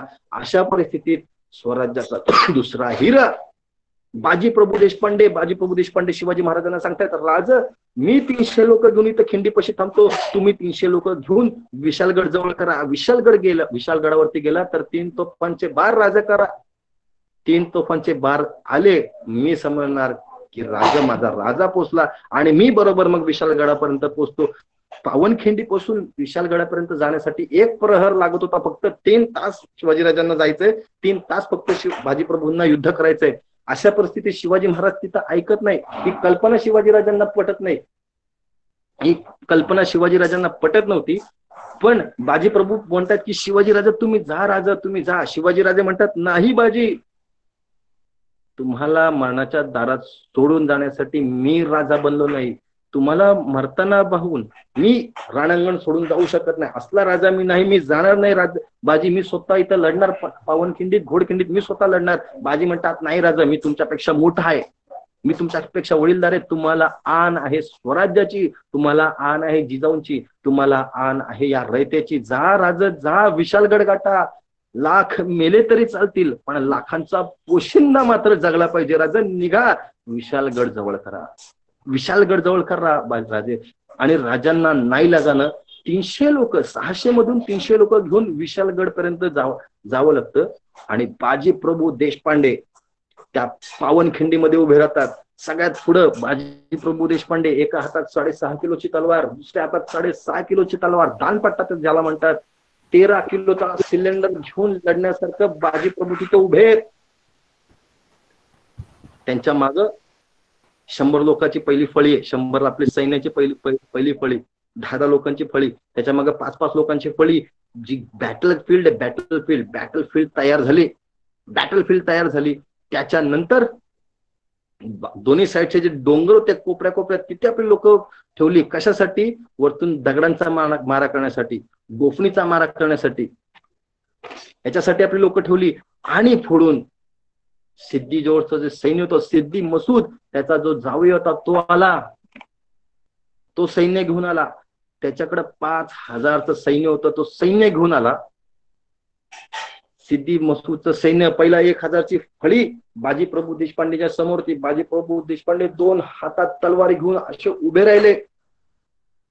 आणि समोरून जे सैन्य आलं, इशारत झाली, दीनची इशारत झाली, हितून इशारत झाली, हर हर हर हर महादेव छत्रपती शिवाजी महाराज की जय, अशी इशारत झाली. आणि लढायला सुरुवात झाली. तलवारीवर तलवार कोसळली, ढालीवर ढाल कोसळली, रक्तांचा कल्लोळ, चातनांचा हल्लकोळ, सगळीकडे रक्त सांडू लागलं.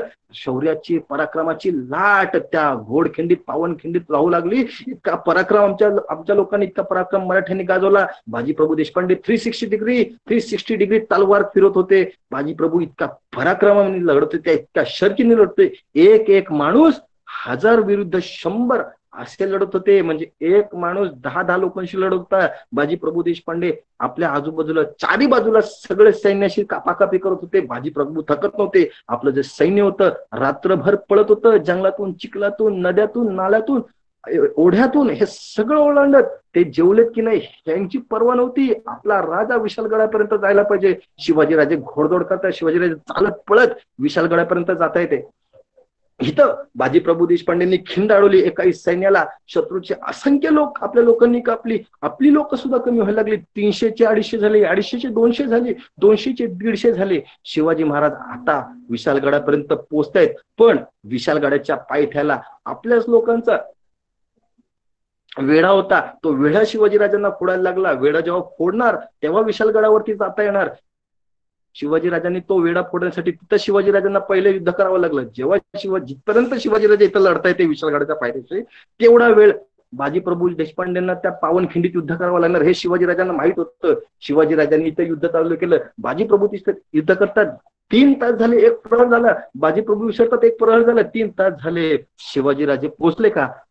विशालगडावरून तोफांचा आवाज आला का? नाही. बाजी लढा. बाजी प्रभू लढतायत. 150 लोक राहिली, लढतायत. 150ची 100 लोक झाली, बाजी प्रभू लढतायत.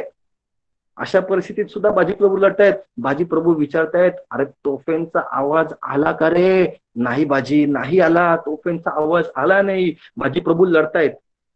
सिद्धी मसूद वैतागला.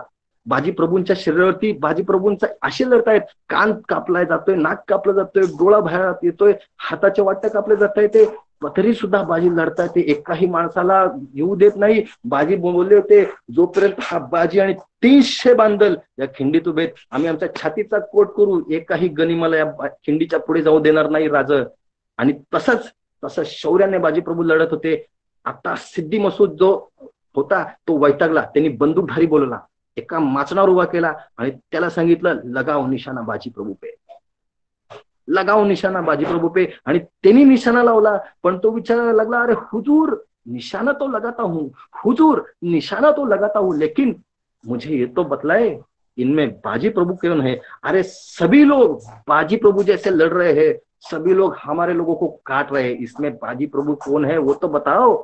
आणि आम्हाला सगळ्या जुन्या पत्रांमध्ये असे उल्लेख मिळाले बकरींमध्ये की सिद्धी मसूदनी जे वर्णन केलंय तो सांगतो की ह्या खिंडीमध्ये सगळ्यात जास्त वेगवानरित्या तलवार जो चालवतोय, जो पूर्ण चक्रा मारून मारून तलवारी फिरतोय, जास्तीत जास्त लोकांना कापतोय, आणि ज्याच्या शरीरावरती वार होण्यासाठी, म्हणजे त्याच्या अंगावरती वार होण्यासाठी, जखम होण्यासाठी जागा नाही, त्याचं शरीर पूर्ण रक्ताने लाल बंबाळ झालंय, तो बाजी लगाव निशाणा. आणि त्याने निशाणा लावला, गोळी बंदुकीचा वार केला, गोळी सुटली, सुई सुई सुई सुई करत बाजी प्रभूंच्या छातडावर लागली. बाजी प्रभू कोसळले, बाजी प्रभू खाली पडले. आपल्या लोकांनी बाजी प्रभूंना मागे खेचलं, मागे नेलं बाजी प्रभूंना. लोक लढत राहिली.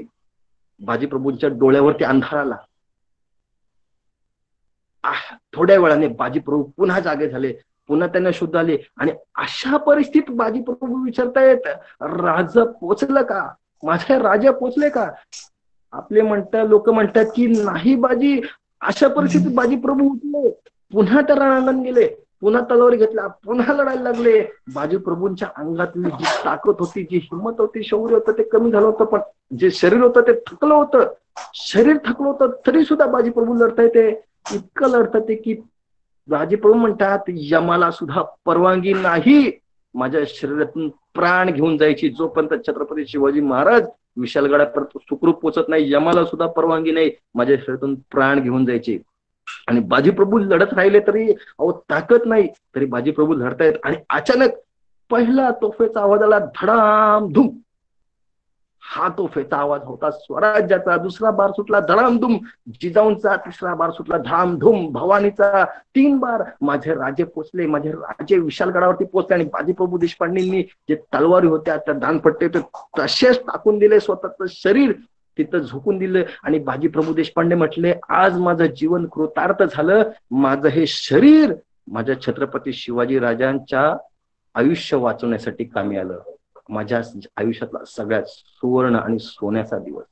बाजी प्रभू देशपांडेंनी आपल्या शिवाजी राजांचे प्राण अशा प्रकारे वाचवले. शिवाजी महाराज त्या घटनेनंतर इतके रडलेत, शिवाजी महाराज प्रचंड प्रचंड रडले, प्रचंड. आणि त्या घोडखिंडीला शिवाजी राजांनी माझ्या बाजी प्रभूंच्या आणि ज्या माझ्या बांधलांच्या रक्ताने पावन झालेली ही घोडखिंड आजपासून पावनखिंड म्हणून ओळखली जाईल, असे उद्गार शिवाजी महाराजांनी काढलेत. आणि अशा परिस्थितीमध्ये शिवाजी महाराजांचं जे आयुष्य होतं इतकं सोपं नव्हतं, काटेरी आयुष्य होतं शिवाजी महाराजांचं. याच्यातून आपल्याला काय शिकायचं? आयुष्यात जर तुम्हाला यश निर्माण करायचं असेल, खूप प्रचंड यश घ्यायचं असेल, तर अशा अनेक संकटांवरती तुम्हाला मात करावीच लागणार. जोपर्यंत आपण संकटांवर मात करत नाही, संकट आले तर मागं पळायचं नाही, संकट आले तर मागं पळायचं नाही. आपले प्रयत्न इतके असावे की जे आपले संकट असेल ना, ते संकट आपल्याला बघून पळून जायला पाहिजे. इतका पराक्रम, असे गुण शिवाजीराजांच्या शिवचरित्रातून भेटतात, अशी निष्ठा आपल्याला शिकायला शिवाजीराजांच्या चरित्रातून मिळते. मला वाटते 8 वाजून गेले. आणि काय म्हणताय सर? 8 वाजले, अजून पुढे घ्यायचंय विद्यार्थ्यांनो? आता तुम्ही सांगा, अजून पुढे घ्यायचं? कारण 8चा टार्गेट होता, 8:20 झाले. हो, कारण शिवचरित्र हा प्रकारच असतो. हे बघा ऐकणारे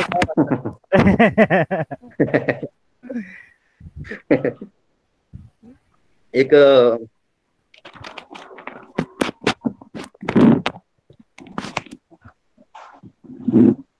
ओके,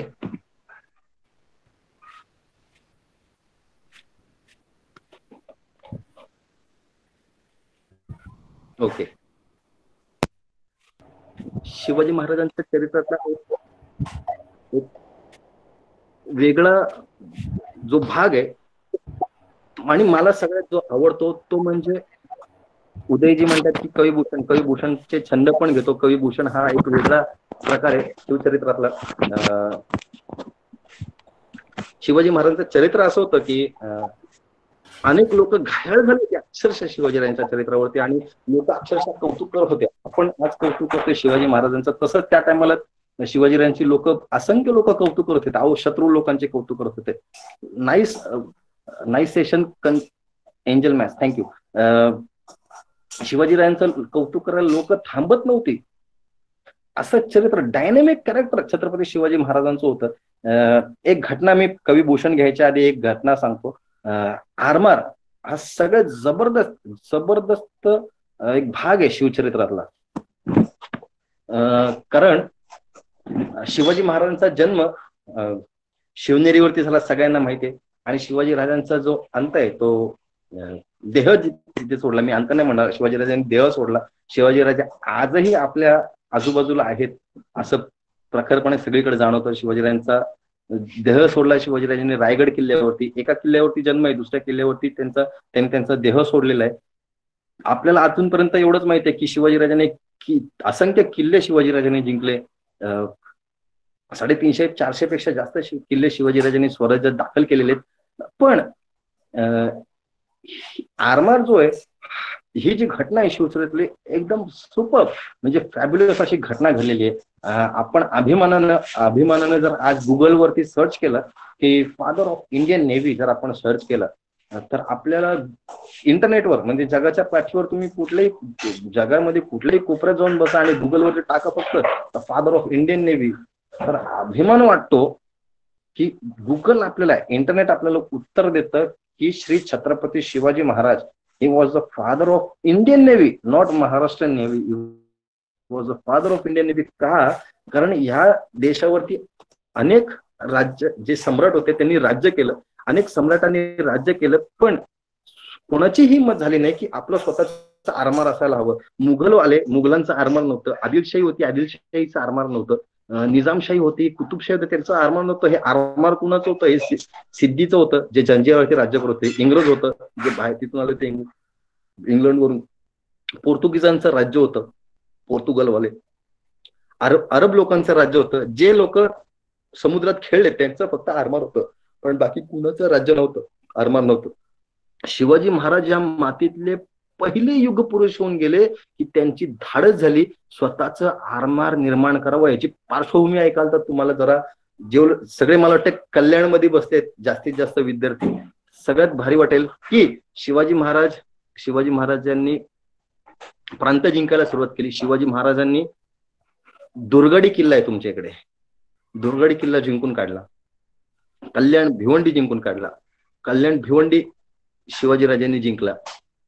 आणि तुमच्या इकडची कल्याण मधली लोक, कल्याण भिवंडी या मुंबई प्रांतातली लोक शिवाजी महाराजांकडे आली की महाराज इकडची लोक जे सिद्धी आहे, जे पोर्तुगीज लोक आहेत, जे इंग्रज लोक आहेत ते आम्हाला त्रास देत आहेत, ते आम्हाला छळतायत. शिवाजी महाराज तेव्हा म्हटले की आता थांबा, आता मी आलोय तर मी बघतो काय ते. शिवाजी महाराजांनी त्या टायमाला पहिल्यांदा समुद्र पाहिला.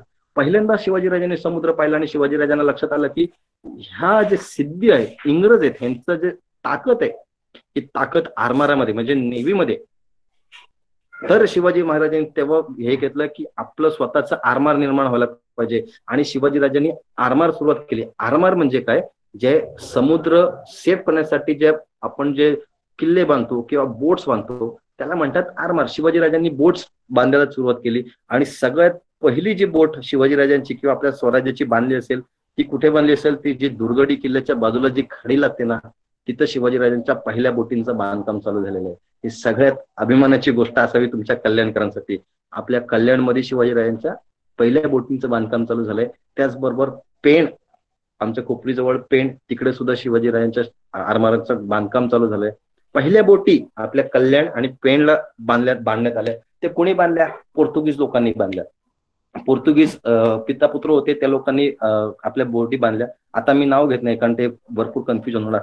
त्या लोकांनी आपल्या आरमार बोटी आपल्याला शिकवल्या, कारण आपल्या लोकांना बोटी बांधता येत नव्हत्या. शिवाजीराजांनी त्यांना पैसे दिले आणि त्या लोकांनी बोटी बांधण्याची सुरुवात केली. आता झालं असं, ही लोक अर्धवट कामं 6-7 बोटी बांधल्या आणि पळून गेली. आता ह्या घटनेतून आम्हाला एक शिकायला मिळतं, जर आपलं काम अर्धवट राहिलं तर आपण ते काम बंद करणार. शिवाजी महाराजांनी असं काही केलं नाही. शिवाजी महाराजांनी जेव्हा त्या लोकांना बोलवलं होतं, पोर्तुगीज लोकांना, आपली लोक त्यांच्या हाताखाली दिली होती आणि त्यांच्या अंडरमध्ये आपली लोक काम करून ते बोटी बनवत होती. शिवाजीराजांनी आपल्या लोकांना बोलवलं की तुम्ही बोटी बांधणार का? आपली लोक म्हटली होय राजा, आम्ही बोटी बांधून देतो. आपल्या लोकांनी ते नाव बांधल्या आणि जे सुरुवातीला जे 10-7-8 बोटी होत्या त्याची संख्या जी शेवटपर्यंत गेली ना, 7,000 ते 8,000 पर्यंत बोटी आपल्या स्वराज्यात दाखल झालेल्या आहेत. सुरुवातीच्या बोटी जेव्हा बाहेर पडल्या ना, सुरुवातीच्या बोटी समुद्रात आल्या, एक 10-20 बोटी जहाज आपल्या स्वराज्याच्या बाहेर पडल्या आणि इंग्रजांचं पत्र गेले बरं का. मुंबईकर इंग्रजांनी गोव्यात सुरतकरांना एक पत्र लिहिलंय. त्यांनी असं लिहिलंय की शिवाजी महाराजांच्या बोटी समुद्रात आल्यात पण त्यांची क्वालिटी इतकी थर्ड क्लास आहे, लोक हसत होती शिवाजी महाराजांना. या बोटींची क्वालिटी इतकी थर्ड क्लास आहे की आमच्याकडे एक फ्रिगेट असेल म्हणजे एक मोठी जहाज असेल, शिवाजी महाराजांच्या 100 बोटी आम्ही उडून काढू, 100 बोटी आम्ही उडू शकतो. इतकी क्वालिटी शिवाजीराजांच्या बोटींची खराब आहे. आता शिवाजी महाराजांनी स्वतःचं काम थांबवलं पाहिजे का? आता मला एक, जेव्हा आम्ही सुद्धा स्टुडंट्स होतो तेव्हा बरेचसे लोक म्हणते त्याला काही जमत नाही, ह्याच्याने काय होणार नाही, हा काय फक्त हेच कामाचं आहे. सगळे लोक विद्यार्थी असा अनुभव घेत असतील. लोक हसतात आपल्यावरती. शिवाजी राजांवरती लोक हसले पण शिवाजीराजांनी ते काम सोडावं का नाही, हे आरमाराचं काम चालू होतं. त्याचबरोबर तिथं अफजल खानाशी लढायचंय, त्याचबरोबर शाहिस्ते खानाशी लढायचंय, त्याचबरोबर सिद्धी जोहरशी लढायचंय, मिर्झा जयसिंगशी लढायचंय. हे सगळं शिवाजीराजांना करायचंय. शिवाजीराजांनी आरमाराचं काम थांबवलं नाही. 1679, आता मी डायरेक्ट 16 वर्षानंतर येतोय, 16 वर्ष झाली. 1679 अलिबागचा एक किल्ला आहे, अलिबाग जवळ एक किल्ला आहे, त्याचं नाव आहे खांदेरी. खांदेरी नावाचा किल्ला आहे. आणि तिथं इंग्रजांविरुद्ध इंग्रजांविरुद्ध शिवाजी महाराजांचं सैन्य खोल समुद्रात युद्ध झालं. इतकं प्रचंड युद्ध झालं, इतकं खतरनाक युद्ध झालं. आपली लोक आहेत ना, त्या किल्ल्यामध्ये ऑगस्ट महिन्यात म्हणजे पाऊस धोधो कोसळणाऱ्या पावसात आपली लोक त्या समुद्रातून त्या किल्ल्यामध्ये गेलेत. तिथून आपली लोक इंग्रजांच्या विरोधात लढत होते. इतकं जबरदस्त युद्ध झालं. 80 लोकांची मुंडकी कापली गेलेत. आपल्या 80 लोकांची मुंडकी कापून समुद्रात फेकून दिलेत. इतकं जबरदस्त युद्ध झालंय. हा प्रकार मी जास्त खोलवर जात नाही, पण आपल्या लोकांनी इतका लढा दिला. फायनली इंग्रजांचं जे आर्मर होतं इतकं जबरदस्त होतं की आपली लोक हरत होती, पण आपल्या लोकांचं मनात काय होतं की हे काम छत्रपती शिवाजी महाराजांचं, हे काम संभाजीराजांचं, हे काम या धर्माचं आहे. आम्ही हारणार नाही. आपली लोक हरली नाही. उलट शिवाजीराजांनी काय केलं, इथं युद्ध चालू आहे, गनिमी कावा केला. कल्याण, पनवेल ह्या साईडनी मुंबईवरती आमचं 5000चं पायदळ मुंबईवरती अटॅक करण्यासाठी जात, अशी अफवा उचलली. मुंबईची जी लोक इंग्रज होती ना मुंबईमध्ये, त्या लोकांनी घाबरून हा जो किल्ला आहे खांदेरी हा शिवाजी महाराजांचा आहे असं लिहून दिलं. आणि त्या टायमाला त्यांची एक कॉन्फरन्स भरली. तेव्हा विचारण्यात आलं की तुम्ही हारले का, कशामुळे तुम्ही हारले. तेव्हा तिकडचे जे लोक होती, जे त्यांचे युद्ध करत होते इंग्रजांबद्दल, त्यांनी सांगितलं, बघा काय बोलत होते हे लोक सुरुवातीला, की शिवाजी महाराजांच्या जे बोटी आहेत इतक्या फालतू आहेत की आपल्याकडे एक फ्रेगेट असेल तर त्यांच्या 100 बोटी उडू. आता हे लोक कारण काय सांगतात की शिवाजी महाराज ते म्हणतात की those small creeping Maratha boats deceive us to admiracy and such kind of boats shall be added into British embassy. म्हणजे मराठ्यांच्या त्या छोट्या चपळ बोटी आम्हाला आश्चर्यकारक चाकवा देतात आणि अशा प्रकारच्या बोटी आपल्या आरमारात हव्यात. आधी हे लोक बोलत होत्या शिवाजीराजांच्या बोटी फालतू, आता हे म्हणतात की शिवाजीराजांच्या बोटी आमच्या आरमारात पाहिजेत. आधी नको नकोशा वाटत होत्या, आता हव्याशा वाटायला लागत. चिकाटी म्हणजे सातत्याने डोंट क्विट, हा सगळ्यात मोठा गुण शिवाजीराजांचा आहे. कुठली आपण हरत असं आपल्याला वाटतं की आपण हरतोय तरी पण आपण आपलं ध्येय सोडायचं नाही. डोंट नेव्हर क्विट हा शिवाजीराजांचा सगळ्यात महत्वाचा गुण आपल्याला घेता येतो. शिवाजीराजांनी 16 वर्षात अशी जादू निर्माण केली की आपल्या बोटी इंग्रजी आरमारपेक्षा जास्त सरस ठरल्या. ह्याला म्हणतात यश, ह्याला म्हणतात यश. हे शिवाजीराजांतून एक गुण घ्यायचं. शेवट करतो मी असं, जसं उदयजी म्हणतात की कविभूषण हा प्रकार जो आहे शिवचरित्रातला, शिवाजी महाराजांचं जे गुण आहे किंवा त्यांचं कौतुक आहे सगळेच करतात. आपण तर करतोच, पण इतर लोकही करतात शिवाजीराजांचं. शिवाजीराजांच्या अक्षरशः शत्रूंनी कौतुक केले. जेव्हा शिवाजी महाराज आग्र्याला गेले होते, आग्र्याला औरंगजेबाच्या भेटीला गेले होते, औरंगजेबाने कप्तानी शिवाजी महाराजांना कैदेत ठेवलं होतं. त्या टायमाला शिवाजी राजांचा पहिला जो वेढा होता आपल्या लोकांचा गरडा होता, त्याच्यानंतर शत्रूचा गरडा होता. त्या टायमाला बल्लूशाह नावाचा एक जयसिंग, मिर्झा राजा जयसिंगचा माणूस तिकडे होता, म्हणजे औरंगजेबाचा माणूस होता. बल्लूशाह तिथं म्हणतो की हा शिवाजी इतका जबरदस्त सच्चा राजपूत माणूस आहे, इतका जबरदस्त कॅरेक्टर आहे, इतका चांगला माणूस आहे. त्या मिर्झा राजा जयसिंगने उगत त्या शिवाजी महाराजांना आमच्या आग्र्यात पाठवलं आणि या पागल औरंगजेबानी उगत या शिवाजी महाराजांना इथं कैद केलं. म्हणजे शत्रूतल्या गोटातली लोक शिवाजी महाराजांचं कौतुक करत होते. जेव्हा शत्रू कौतुक करत होतं तेव्हा विचार करायला पाहिजे की शिवाजी राजा किती महान आपले शिवाजी महाराज असेल. शिवाजीराजांचं कौतुक शत्रू करायला लागले. शाहिस्ते खान, जेव्हा शिवाजी राजांनी शाहिस्ते खानाची बोटं कापली त्या टायमाला शाहिस्ते खानाची मुलगी ती हरवली, तिचं नाव परी बेगम, आणि शाहिस्ते खानाची बायको धावत आली धापा टाकत शाहिस्ते खानाकडे, अरे परी बेगम सापडत नाही, परी बेगम हरवली. आणि शाहिस्ते खान 3 बोटं तुटलेला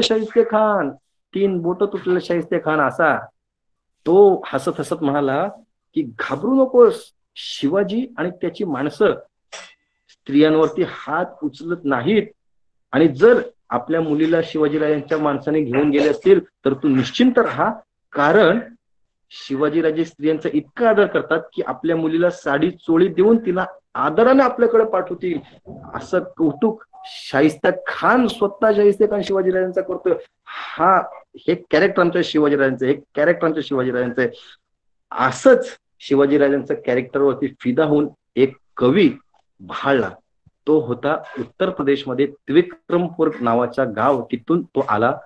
त्यांनी शिवाजीराजांचं ते सगळं जे चरित्र आहे शिवाजीराजांचं ऐकलं. अफजल खान शिवाजीराजांनी मारला. शाहिस्ता खानाची 3 बोटं. शाहिस्ता खान हा साधा माणूस नव्हता, औरंगजेबाचा मामा होता. प्रति औरंगजेब अशी त्याची किताब आलं. अमीर उल उमरा असे त्याला पदव्या होत्या. शाहिस्ते खानाला मारला.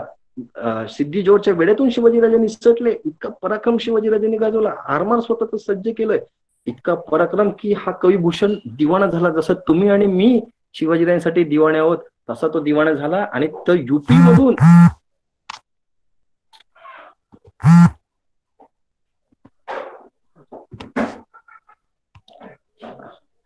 मधून हा सरळ महाराष्ट्रात आला.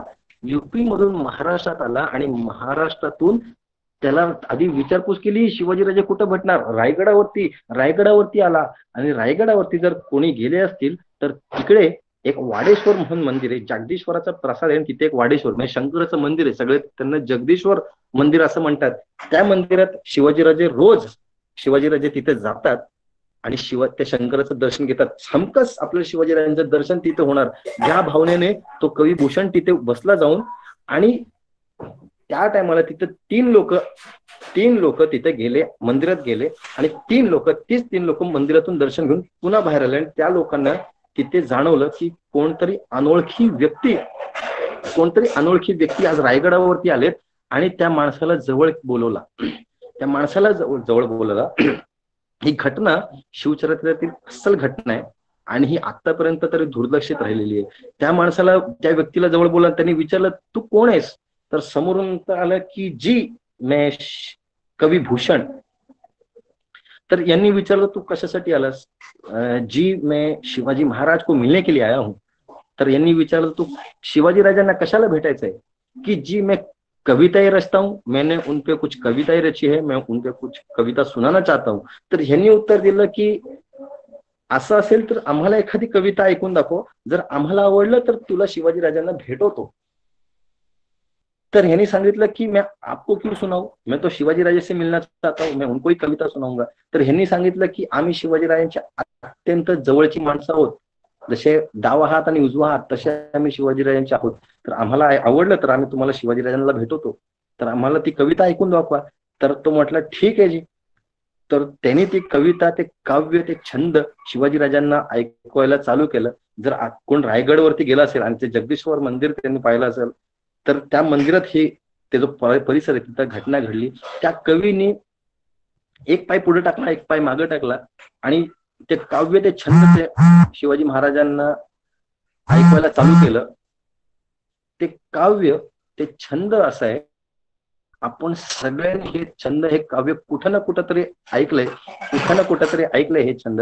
त्यांनी ते काव्य ऐकायला चालू केलं. ते छंद असं आहे, इंद्रजिमी जंब पर बाडव सुवंब पर रावण सरदंब पर रघुकुल राज है, पौनी भरी बाह पर संभृति नाह पर जो सहस बाह पर राम द्विजराज है, दावा द्रुमदुंड पर चीता मृगझुंड पर भूषण वितुंड पर जैसे मृगराज है, तेजतम अंश पर कान्हजिमी कंस पर त्योमलेंछ पौंस पर शेर शिवराज है.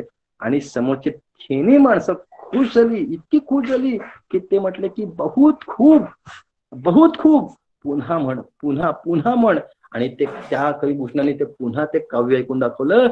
इंद्रजिमी जंब पर बाडवसु वंब पर रावण सर दंब पर रघुकुल राज है, पौनी बरी बाह पर संहृति नाह पर जो सहस बाह पर राम द्विजराज है, दावा द्रुमदुंड पर चीता मृगझुंड पर भूषण वितुंड पर जैसे मृगराज है, तेजतम अंश पर कान्हजिमी कंस पर त्योमलेंछ वंश पर शेर शिवराज है. हे लोक म्हटले बहुत खूप, पुन्हा म्हण. त्यांनी पुन्हा ऐकवली. अजून एकदा म्हण, अजून एकदा ऐकवली. अरे परत म्हण, परत ऐकवली. पुन्हा म्हण, पुन्हा ऐकवली. पण या लोकांनी 18 वेळा ते काव्य ऐकवलं. 18 वेळा काव्य ऐकलं. त्याने विचारलं आपको कुछ समझ में तो आया? ते म्हणतात की समझ में तो कुछ नहीं आया, लेकिन पण ऐकायला लय गोड वाटते, ऐकायला लय गोड वाटते. पुन्हा म्हण. 18 वेळा ते काव्य ऐकलं, तो वैतागला. तो म्हटला, अरे तुम्ही आहात कोण? माझ्याकडून इतका काव्य, इतका कविता ऐकून घेता, तुम्ही आहात कोण? तर उत्तर समोरून आलं की मीच शिवाजी महाराज. शिवाजी महाराज तेव्हा म्हटले की अरे वेड्या, तू थांबलास का? तू का थांबलास? जितक्या वेळा तू कविता बोलला असता, जितक्या वेळा हे काव्य बोलला असता, तितकं सोनं, तितकं चांदी, तितकं धन, तितकी तुला बक्षिस मी दिले असते. तर कविभूषणाने उत्तर दिलं, अहो राज, मी तुमच्या बक्षिसासाठी आलो नाही, मी तुमच्या सोन्यासाठी आलो नाही, मी तुमच्या चांदीसाठी आलो नाही. मी तुमचा पराक्रम ऐकला, मी तुमचं शौर्य ऐकलं, मी तुमचं कौतुक ऐकलं, आणि तुमच्या कौतुकाची थाप माझ्या पाठीवर पडावी यासाठी आलो राजे. आणि राजे इतके खुश झाले, प्रचंड खुश. शिवाजी राजे प्रचंड खुश झाले, आणि त्या कविभूषणाला शिवाजी राजांनी रायगडावरती ठेवून घेतलं. आणि रायगडावरती त्या कविभूषणाने शिवाजी राजांवरती असंख्य 500हून अधिक कविता शिवाजी राजांवरती रचून काढले. ह्या घटनेवरती एक व्याख्यान होते, फक्त 1.5-2 तासाचे काव्य बोलता येतं त्या घटनेवरती. 2-3 छंद तुम्हाला ऐकवतो, एखाद दुसरा छंद ऐकवतो आणि मी थांबवतो, कारण 1.5 तास झालेला आहे आपल्या सेशनला. एक छंद तो म्हणून दाखवतो शिवाजी महाराजांना.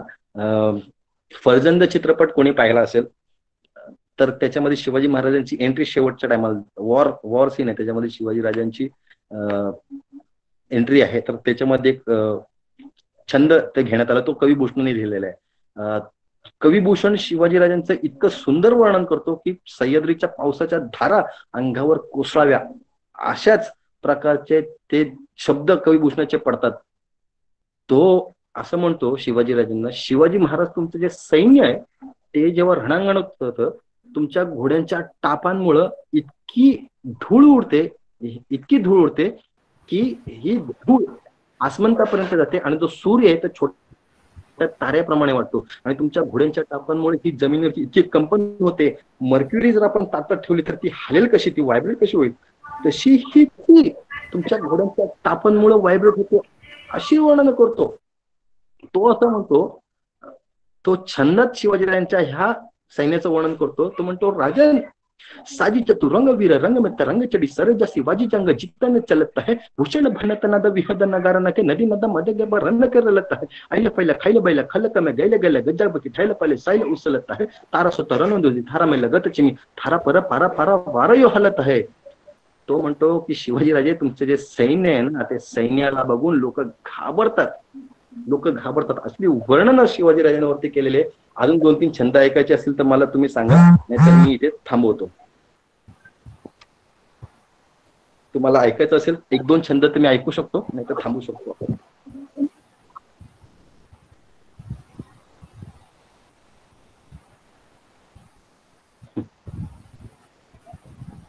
विद्यार्थी वर्ग आहे सर, हे थांबणार नाही.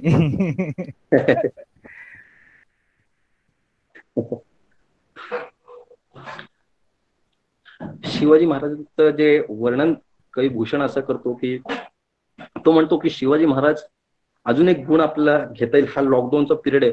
मला विशू सरांसोबत मी काल बोलत होतो, तर विशू सरांनी मला सुद्धा सांगितलं की आम्ही आता हा जो विषय आहे एंजल मॅक्स, शेलार मामा यांच्याबद्दल सांगा. मी सरांना विनंती करतो की मला तुमच्या अकॅडमीमध्ये बोलवा, आपण खूप विस्तृत चर्चा करूया सगळ्या गोष्टींवरती. एक छंद घेतो थोडेफार आणि मी थांबवतो. असं आहे की विशू सरांनी मला आमचं डिस्कशन चालू होतं. शिवाजी महाराज प्रचंड दानशूर होते, प्रचंड दानशूर शिवाजी महाराज होते. आपण शिवाजीराजांचा हा गुण घ्यायला पाहिजे. लॉकडाऊन मध्ये आपण सगळे घरात बसलो आहोत, आपण सगळे घरात बसलो, पण जे लोक गरजू लोक आहेत, जे गरीब लोक आहेत, हातावर पोट असणारी जी लोक आहेत, त्यांना आज आपली गरज आहे. आज आपण काहीतरी आपले हात मोकळे करण्याची गरज आहे. शिवाजीराजांचा सगळ्यात मोठा गुण काय माहितीये का, जे लोक गरजू आहेत ना त्यांना शिवाजीराजांनी हात खोलून भरभरून दिलेले. कविभूषण म्हणतो शिवाजी महाराज दानशूर आहेत. तो असं म्हणतो, औरों नको जाचो जहा नाही जाचो शिवराय, औरों नको जाचो कहा जो जाचो शिवराय. याचा अर्थ असे की जर तुम्ही इतरांकडे दान मागितलं आणि शिवाजीराजांकडे दान मागितलं नाही तर त्याला काही अर्थ नाही. पण जर तुम्ही शिवाजीराजांकडून दान मागितलं तर तुम्हाला इतरांकडे दान मागण्याची गरज पडत नाही. का? कारण शिवाजी महाराज जेव्हा देतात तेव्हा ते भरभरूनच देतात. आणि खरंच शिवाजीराजांकडून आजही 400 वर्षानंतर सुद्धा आज आपण इतकं भरभरून घेतोय. मी तर म्हणतो जोपर्यंत सूर्य आणि चंद्र राहतील तोपर्यंत आपण शिवाजीराजांच्या चरित्रातून घेतच राहू. इतकं इतकं डायनॅमिक कॅरेक्टर छत्रपती शिवाजीराजांच्या रूपानं आपल्या महाराष्ट्राला लाभलंय. मी तर म्हणतो हिंदुस्थानाला आणि या विश्वाला हे कॅरेक्टर लाभलेलं आहे. तो दुसरं छंद असं घेतो तो असं म्हणतो की दक्षिण के सब दुग्गजती दुग्ग सहाय विलास शिवसेवक शिवसर गणपती किंवा रायगड बास. म्हणजे दक्षिणेतले सगळे किल्ले जिंकून शिवाजी महाराज रायगडावरती वास करतायत. हिरकणी चित्रपट कोणी पाहिला असेल तर हिरकणी चित्रपटमध्ये राज्याभिषेक गीत आहे हिरकणी चित्रपटामध्ये. आणि त्याच्यामध्ये एक छंद आलाय, पहिल्या सुरुवातीलाच एक छंद आलेला आहे. तर तो असं म्हणतो जसं इंद्रजिमी जंबपर आहे त्याच चालीचं आहे आणि सेम अर्थ आहे. दोघांचा अर्थ एकत्र सांगतो. तो शिवाजीराजांना एक छंद ऐकून दाखवतो. तो असं म्हणतो, सकळ जिमी सैल पर अर्कतम फैल पर विघ्न की रैल पर लंबोदर देखी रामदस कंद पर भीम जरा संद पर भूषण जो सिंधु पर कुंभज विषय किए हर जो अनंग पर गरुड़ जो भुजंग पर कौरा को अंग पर पारथ विषय किए बाज जो विहंग पर सिंह जो मतंग पर लेंछ चतुरंग पर शिवराज देखिए. याचा अर्थ असा आहे की जसा इंद्रानं जंबासुराचा वध केला, श्री रामांनी रावणाचा वध केला, श्रीकृष्णाने कंसाचा वध केला, जसं हरणांच्या कळपावरती सिंह झेप घेतो त्याचप्रमाणे शत्रूवरती लेंछांवरती आमचे छत्रपती शिवाजी महाराज झेप घेतात आणि त्यांचा वध करतात. असा वर्णन त्यांचं त्यांनी करून ठेवलंय. तो असं म्हणतो शिवाजी महाराजांनी जी तलवार आहे शिवाजी महाराजांची जी तलवार आहे ती शत्रूंसाठी काळ बनली आणि आमच्यासाठी ती ढाल बनली. तो असं म्हणतो, पैज प्रतिपाल भूमि भार को हमाल चहु चक को अमाल भयो दंड को जहान को साहिल को साल भयो जल को जवाल भयो हर को कृपाल भयो हार को विधान को वीर रस ख्याति शिव राय भुव पालतू हाथ को विशाल भयो भूषण बखान को तेरी तलवार भयो दक्षिण की ढाल भयो हिंदू की दिवाल भयो कालतुर कान को. तो असं म्हणतो, शिवाजी महाराज तुमची तलवार दक्षिणेची म्हणजे आमच्या रयतेसाठी तुमची तलवार ही ढाल बनून राहिले आणि शत्रूंसाठी ती काळ बनून राहिले, असा त्याचा अर्थ आहे. हे जो प्रकार आहे आपण आता रॅप ऐकला असेल, आत्ताच्या पिढीचा जो रॅप आहे तोच त्या टाइमाचा हा रॅप होता. पण तो रॅप छत्रपती शिवाजी महाराजांना त्यांनी डेडिकेट केलेला आहे. एक छंद असा आहे, सुरत शिवाजी महाराजांनी लुटली.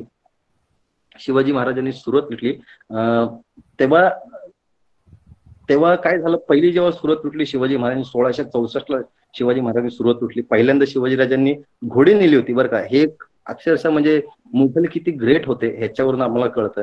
शिवाजीराजांनी सुरत लुटली, पहिल्या घोडी नेली. प्लॅन असा होता की लूट घ्यायची, घोड्यांवर टाकायची आणि पटकन निघून यायचं. शिवाजीराजांना त्या टाइमला मुघलांचा जो वेग आहे, किती स्पीड मध्ये मुघल आहेत ते कळालं. सेकंड टाइमला 1670 शिवाजीराजे गेले सुरतला, बैल नेलीत. बैलांवरती बैल गेली, प्रॉपर बैल घेऊन गेले, बैलांवरती लूट टाकली, पद्धतशीर घेऊन आलेत लूट. कारण शिवाजीराजांना त्यांचा वेग कळाला. नक्की वेग कळाला होता मुघलांचा. आणि त्याच्यावरती शिवाजीराजांनी 1 करोड रुपये शिवाजीराजांनी जिंकले आणि त्या पैशाचं सिंधुदुर्ग किल्ला शिवाजीराजांनी बांधलेला आहे. आणि त्या सुरत लुटीचं वर्णन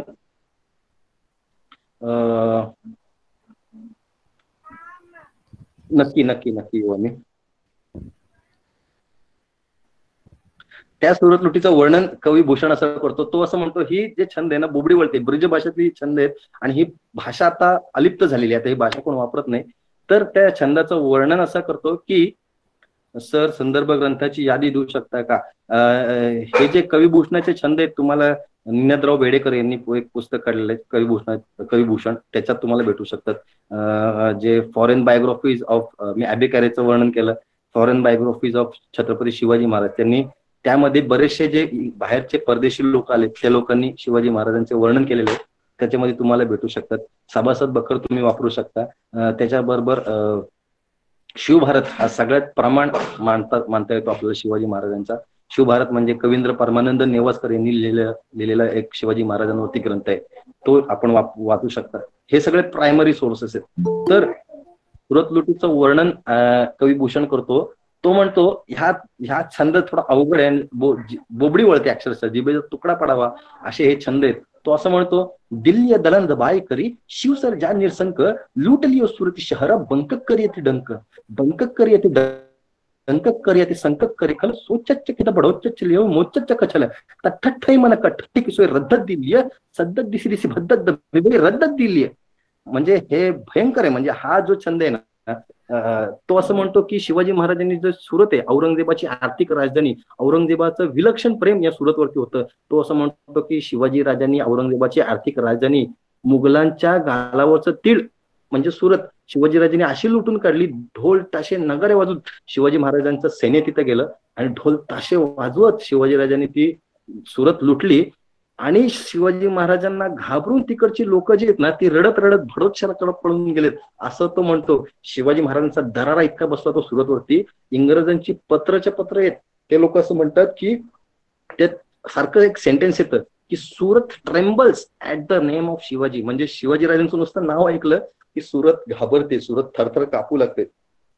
तटबंदी असते ती किल्ल्याला बांधतात, पण सुरतकर इतका घाबरले होते की त्या सुरत शहराला तटबंदी बांधली होती. एक शेवटचा छंद घेतो मी, थांबवतो. शिवाजी महाराजांनी, आमच्या संभाजी महाराजांनी या सह्याद्रीच्या कडेकपारात आमच्या दख्खनमध्ये इतका तांडव मांडला. शंकराचं तांडव जसं आहे तसं आमच्या शिवाजीराजांनी शंकर आणि संभाजीराजांनी तांडव मांडला. आमच्या शंकरांचा तांडव कसं आहे, जटाटवी कलत चलत प्रवाह पावी तस्वले गले व लंबे लंबितम भुजंगतुंग मालिका डमट डमट डमट डमट निडांड वाड चरवयम चकार चंड तांडव तनो तुनो शिव शिवा. तसंच शिवाजीराजांनी आणि आमच्या संभाजीराजांनी तर तांडव मांडला. कविभूषण म्हणतो की ने खंड खंड ते प्रचंड बल बंड वीर मंडन माईके अरे खंडन फुलाने हे वेल दंड मंड मुखरंच कहू हे रे निशाने वाह कहान ठेरान है भूषण भनत नव खंड मही मंड नवे अरे भूषण भनत नव खंड मही मंड नवे अरे जहां जहां दिखे अरे जहां जहां दिखे वहा शिवा के निशान है वहा शिवा के निशान है. तो असं म्हणतो आजच्या परिस्थितीत तुम्ही जिथे जाणार तुम्हाला फक्त आणि फक्त शिवाजी महाराजांचा भगवा आणि शिवाजीराजांचीच करामत दिसणार. असं सुंदर वर्णन त्या कविभूषणाने शिवाजी महाराजांचं केलंय. मला वाटते 2-2.5 तास झाले. मी थांबवतो सध्या पुरतं. आपण परत मला विशू सर मला पुन्हा बोलवा. राकेशजी धन्यवाद, उदयजी सुद्धा. पुन्हा मला एक संधी आहे, ज्या तुमच्या क्लासमध्ये येतो. मला सगळ्यांचा जो प्रतिसाद मिळतोय त्याबद्दलही सगळ्यांचा धन्यवाद. आणि माझे मी 2 शब्द थांबवतो. धन्यवाद सर. खूप खूप छान वाटलं. म्हणजे छान हा खूप छोटा शब्द आहे. असं आहे की 2 तास आहे की अजून 2 तास आम्ही बसू, असं त्यात काय आम्हाला कमी पडणार नाही.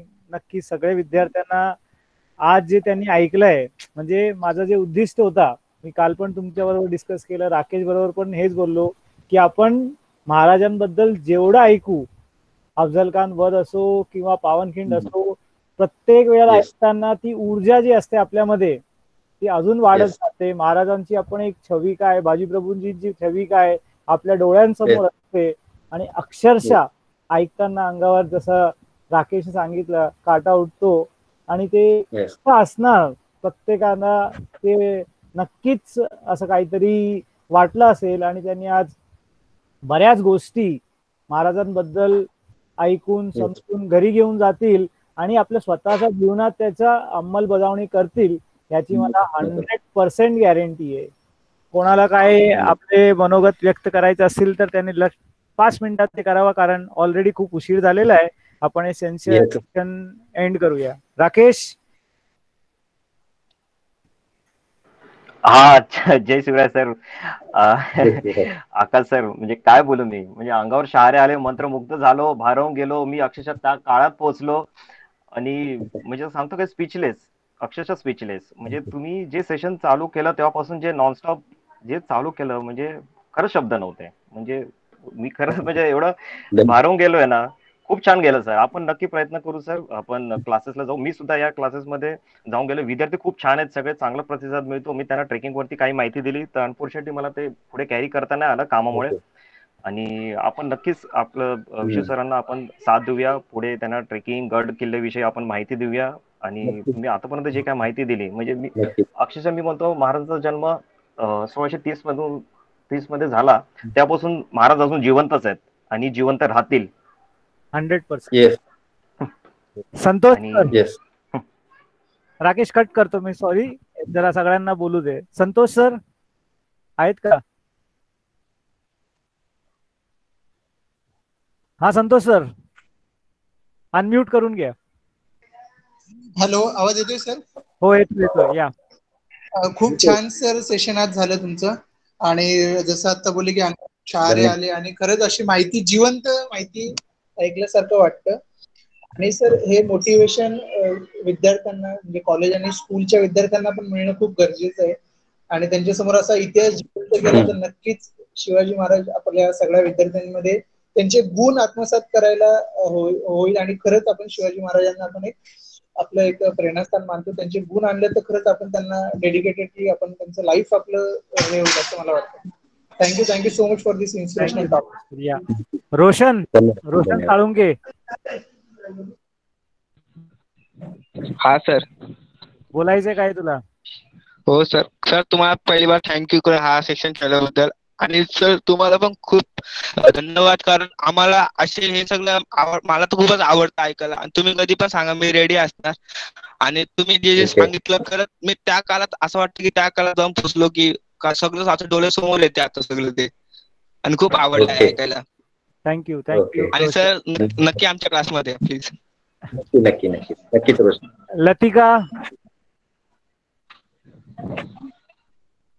लतिका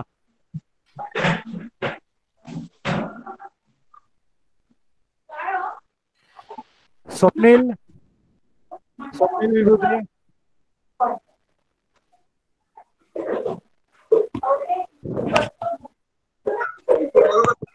हा सर.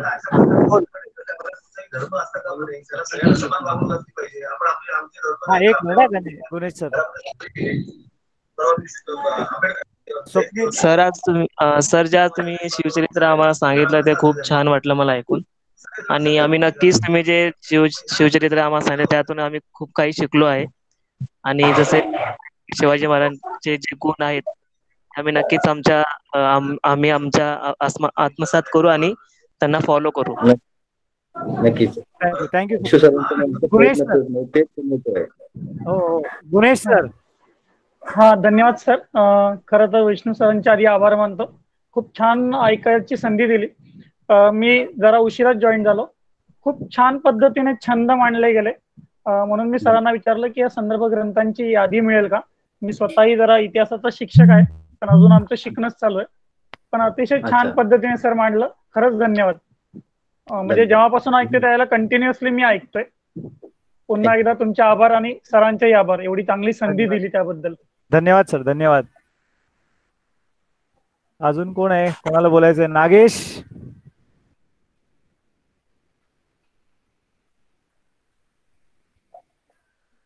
विनीत.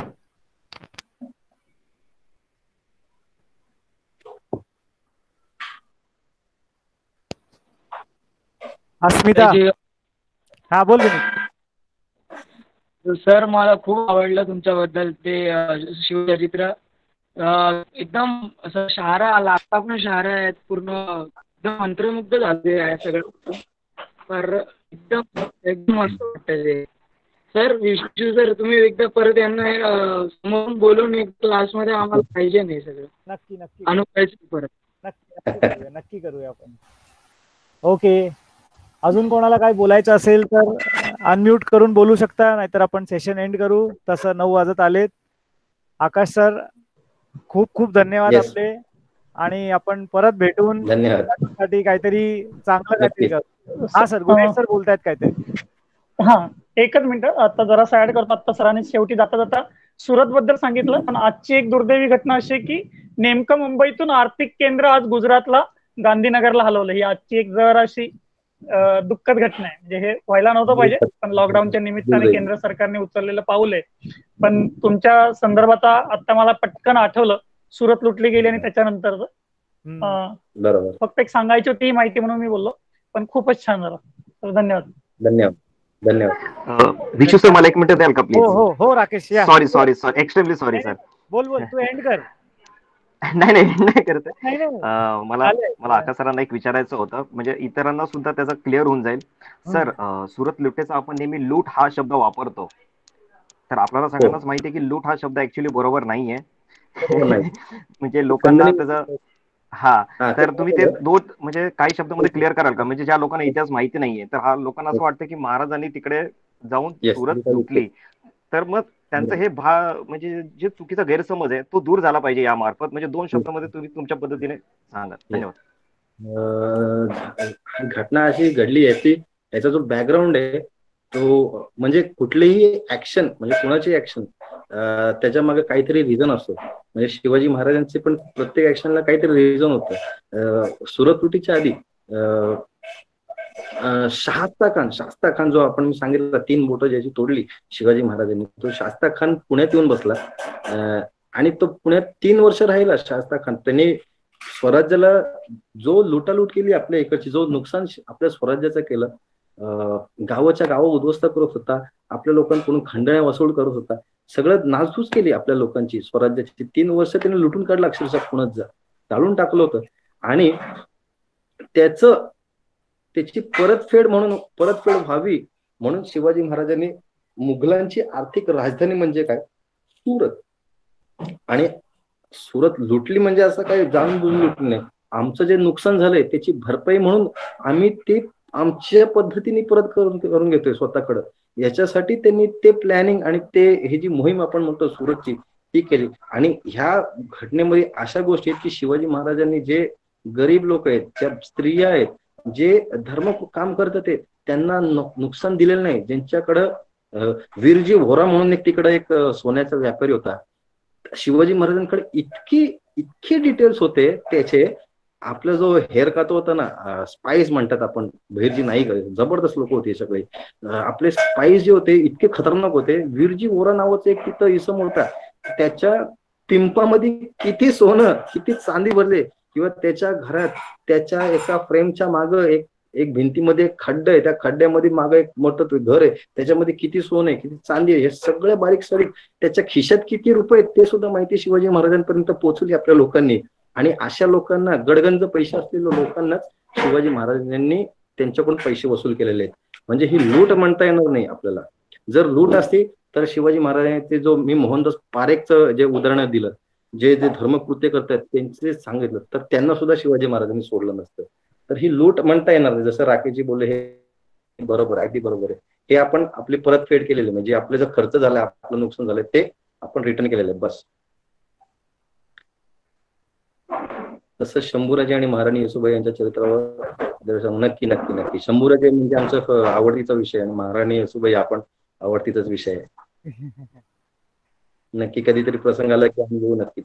हो हो, आपण कधी भेटू. हे सगळं लॉकडाऊन झाल्यावरती कल्याणला आपण भेटू आणि काहीतरी चांगलं करू या विद्यार्थ्यांसाठी. सर नक्की नक्कीच नक्कीच निश्चित. मी आपलं परत आभार मानतो आणि धन्यवाद करतो सर. परत खूप छान झालं आणि भरपूर काही गोष्टी विद्यार्थ्यांनी शिकला असेल याची मला खात्री आहे. ज्या लोकांनी आता शेवटपर्यंत आहेत, अगोदर मी नाही सांगितलं, त्यांनी आपल्या ग्रुपवरती जरा फीडबॅक टाका, तर वाचायला बरं वाटेल आम्हाला ऍक्च्युअली. हा, धन्यवाद. आणि सरांचा हा पहिला मला वाटतं वेबिनार होता की ऑनलाईन व्याख्यान पहिल्यांदा केली आहे. मला वाटतं की नक्कीच तुम्हाला थोडासा कन्स्टेंट असतो, पण थोडा प्रॅक्टिस करता करता डेफिनेटली आपण असंही व्याख्यान अरेंज करू शकता. आजकाल लॉकडाऊनच्या काळात कुठेही कोणाला आपण संपर्क करू शकता. इनफॅक्ट याच्यात आपल्याला स्कोप अजून वाढतो. तुम्ही घरी बसून भरपूर जणांना पोहोचू शकता, महाराजांना तिथपर्यंत पोहोचू शकता. मला वाटतं. धन्यवाद आकाश सर, परत एकदा थँक्यू. जय Shivray. Thank you so much. Thank you. जय शिवराय. जय शिवराय. बाय. करून आता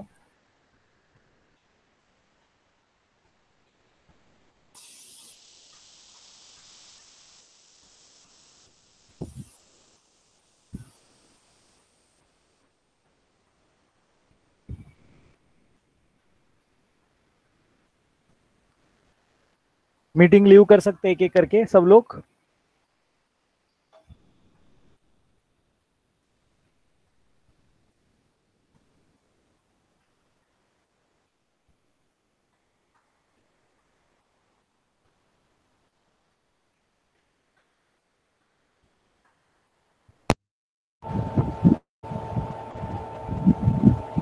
धन्यवाद.